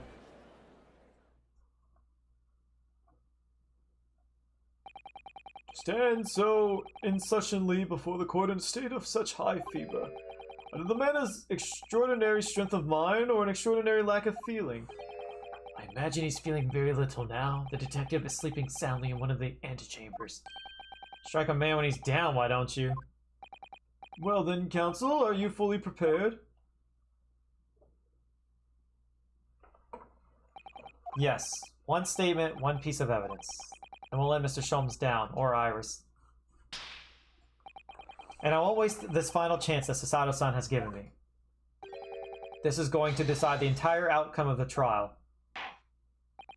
Very well then, under the terms I have outlined, you may resume the cross-examination.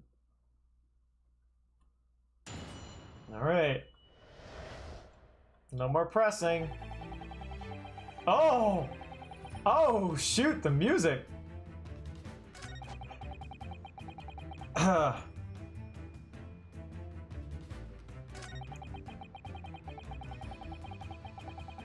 Okay.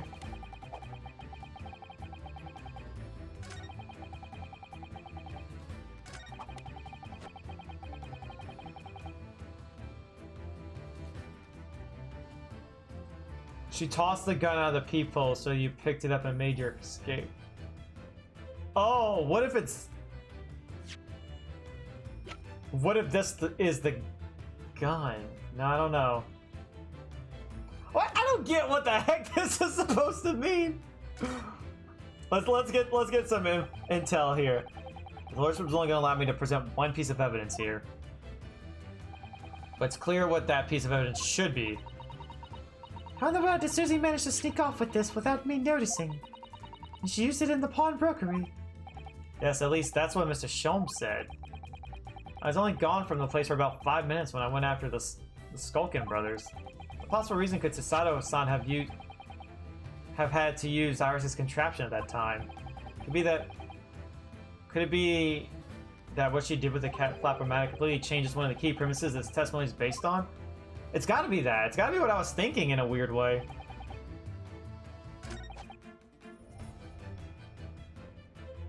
Okay. I can see through the peephole in the door, though. That's gotta be it. Oh boy. Here we go. Objection! We did it. What on earth is that eccentric contraption, counsel? Oh, it's called my cat flapper mat, my lord. It makes a way for cats to get in and out of a room. It can cut through any door you can think of, and make a new little door in the middle of it. That's right, my lord. It's a device for creating so-called cat flaps. Small doors for cats to come and go as they please without their owners having to open the main door. I'm sure we can all work that out for ourselves. Huh? But that cat lover's contrivance has no possible relevance to this case. Oh, really? Of course it doesn't. To start with, there was no cat flap in the pawnbroker's door.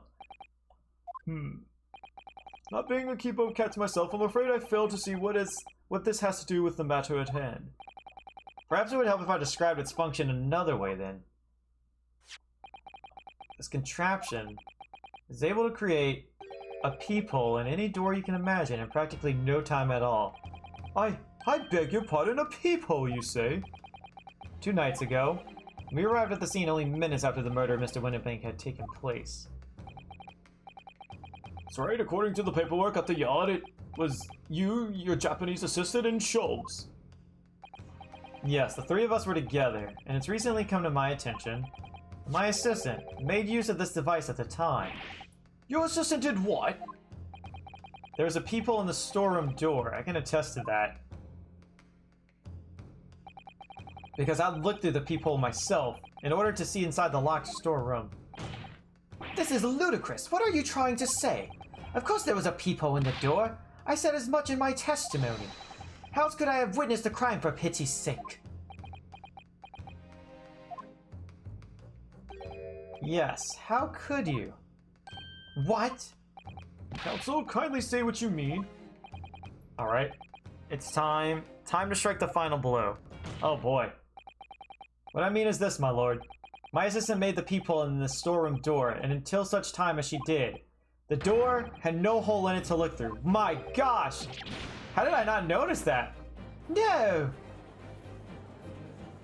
Objection! This is insane. This is a farce. Are you really suggesting that the peephole in the door was? Yes, it was created only after the incident had taken place by my judicial assistant using this device. I almost kind of want to just finish the game tonight now. Oh my gosh. Your assistant tampered with the crime scene whilst being fully aware of the gravity of her actions. This is a most serious act of vandalism. For which I humbly apologize, my lord. It was in the few minutes that I left the scene in order to pursue the Skulkin brothers and alert the police. Nevertheless, in light of this new information, it becomes apparent that Mr. Graydon's testimony is riddled with holes. Riddled with... Explain yourself, counsel. The majority of Mr. Graydon's testimony that appears to incriminate the defendant is based upon what he witnessed through the peephole in the storeroom door. Yes, that filthy girl shooting the man in the back. However, at the time of the incident, that peephole did not yet exist in the door. There's no possible way that you could have seen what you claim to have seen. In short, your entire testimony is a pack of lies. My gosh. Order! Order! Order! Is there any credence in this revelation? None whatsoever, as my learned friend must surely realize. Exactly, this is just some cheap trick designed to discredit me. I'm afraid not, sir. Of course it is. Do you seriously expect people to believe that plaything can cut through a solid wooden door? Oh yes, I designed it to be very powerful. It can cut through even the toughest of doors. That's absurd. I don't believe it for a second. Huh? I had a feeling you'd say that. What? Waggy, Cooey, time for dinner. Oh, you actually made a peephole, or whatever, cat door, in the courtroom. Meow. Well, Young lady, this is the Old Bailey. One does not make cat flaps in the oak paneling at the Old Bailey. I'm not done yet. Don't worry. This doesn't mean that the peephole in the storeroom door at Winterbanks was made by your machine. And there's no way you could prove that it was. No, but it's easy. What? The cat flaps my cat flapomat creates are all of a fixed size. And the dimensions of the peephole at Winterbanks are the exact match. Ah!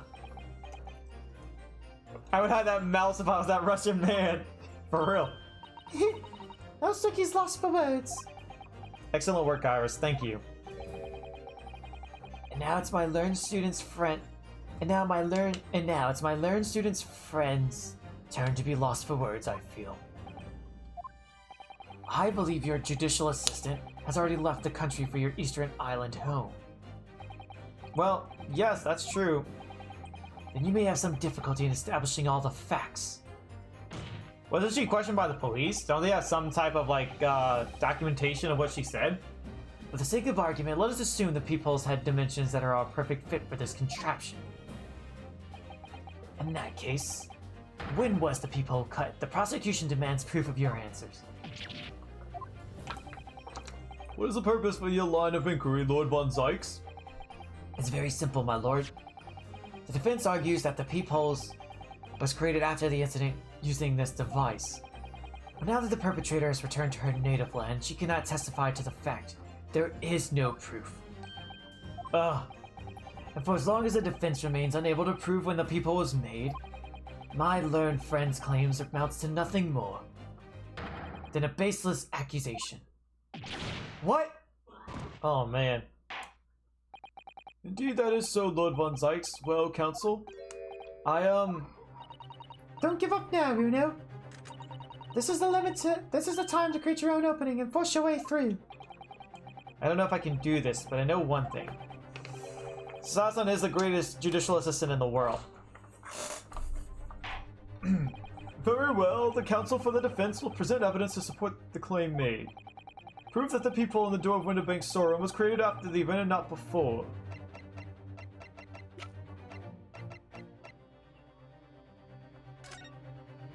Oh, this is gonna be it, isn't it? Oh, there we go. Take that! What are you? Apart from that detective's inferno cameras again, I've never noticed that before. Looking at those two pictures. That's neat. My judicial assistant, Mrs. Sato Mikatoba, is an extremely intelligent and capable woman, which is why I never had any cause to doubt. She would have considered this scenario and made sure I had the necessary proof. And the necessary proof is this photographic print, counsel. This print shows a scene in the shop moments after the defendant entered the premises.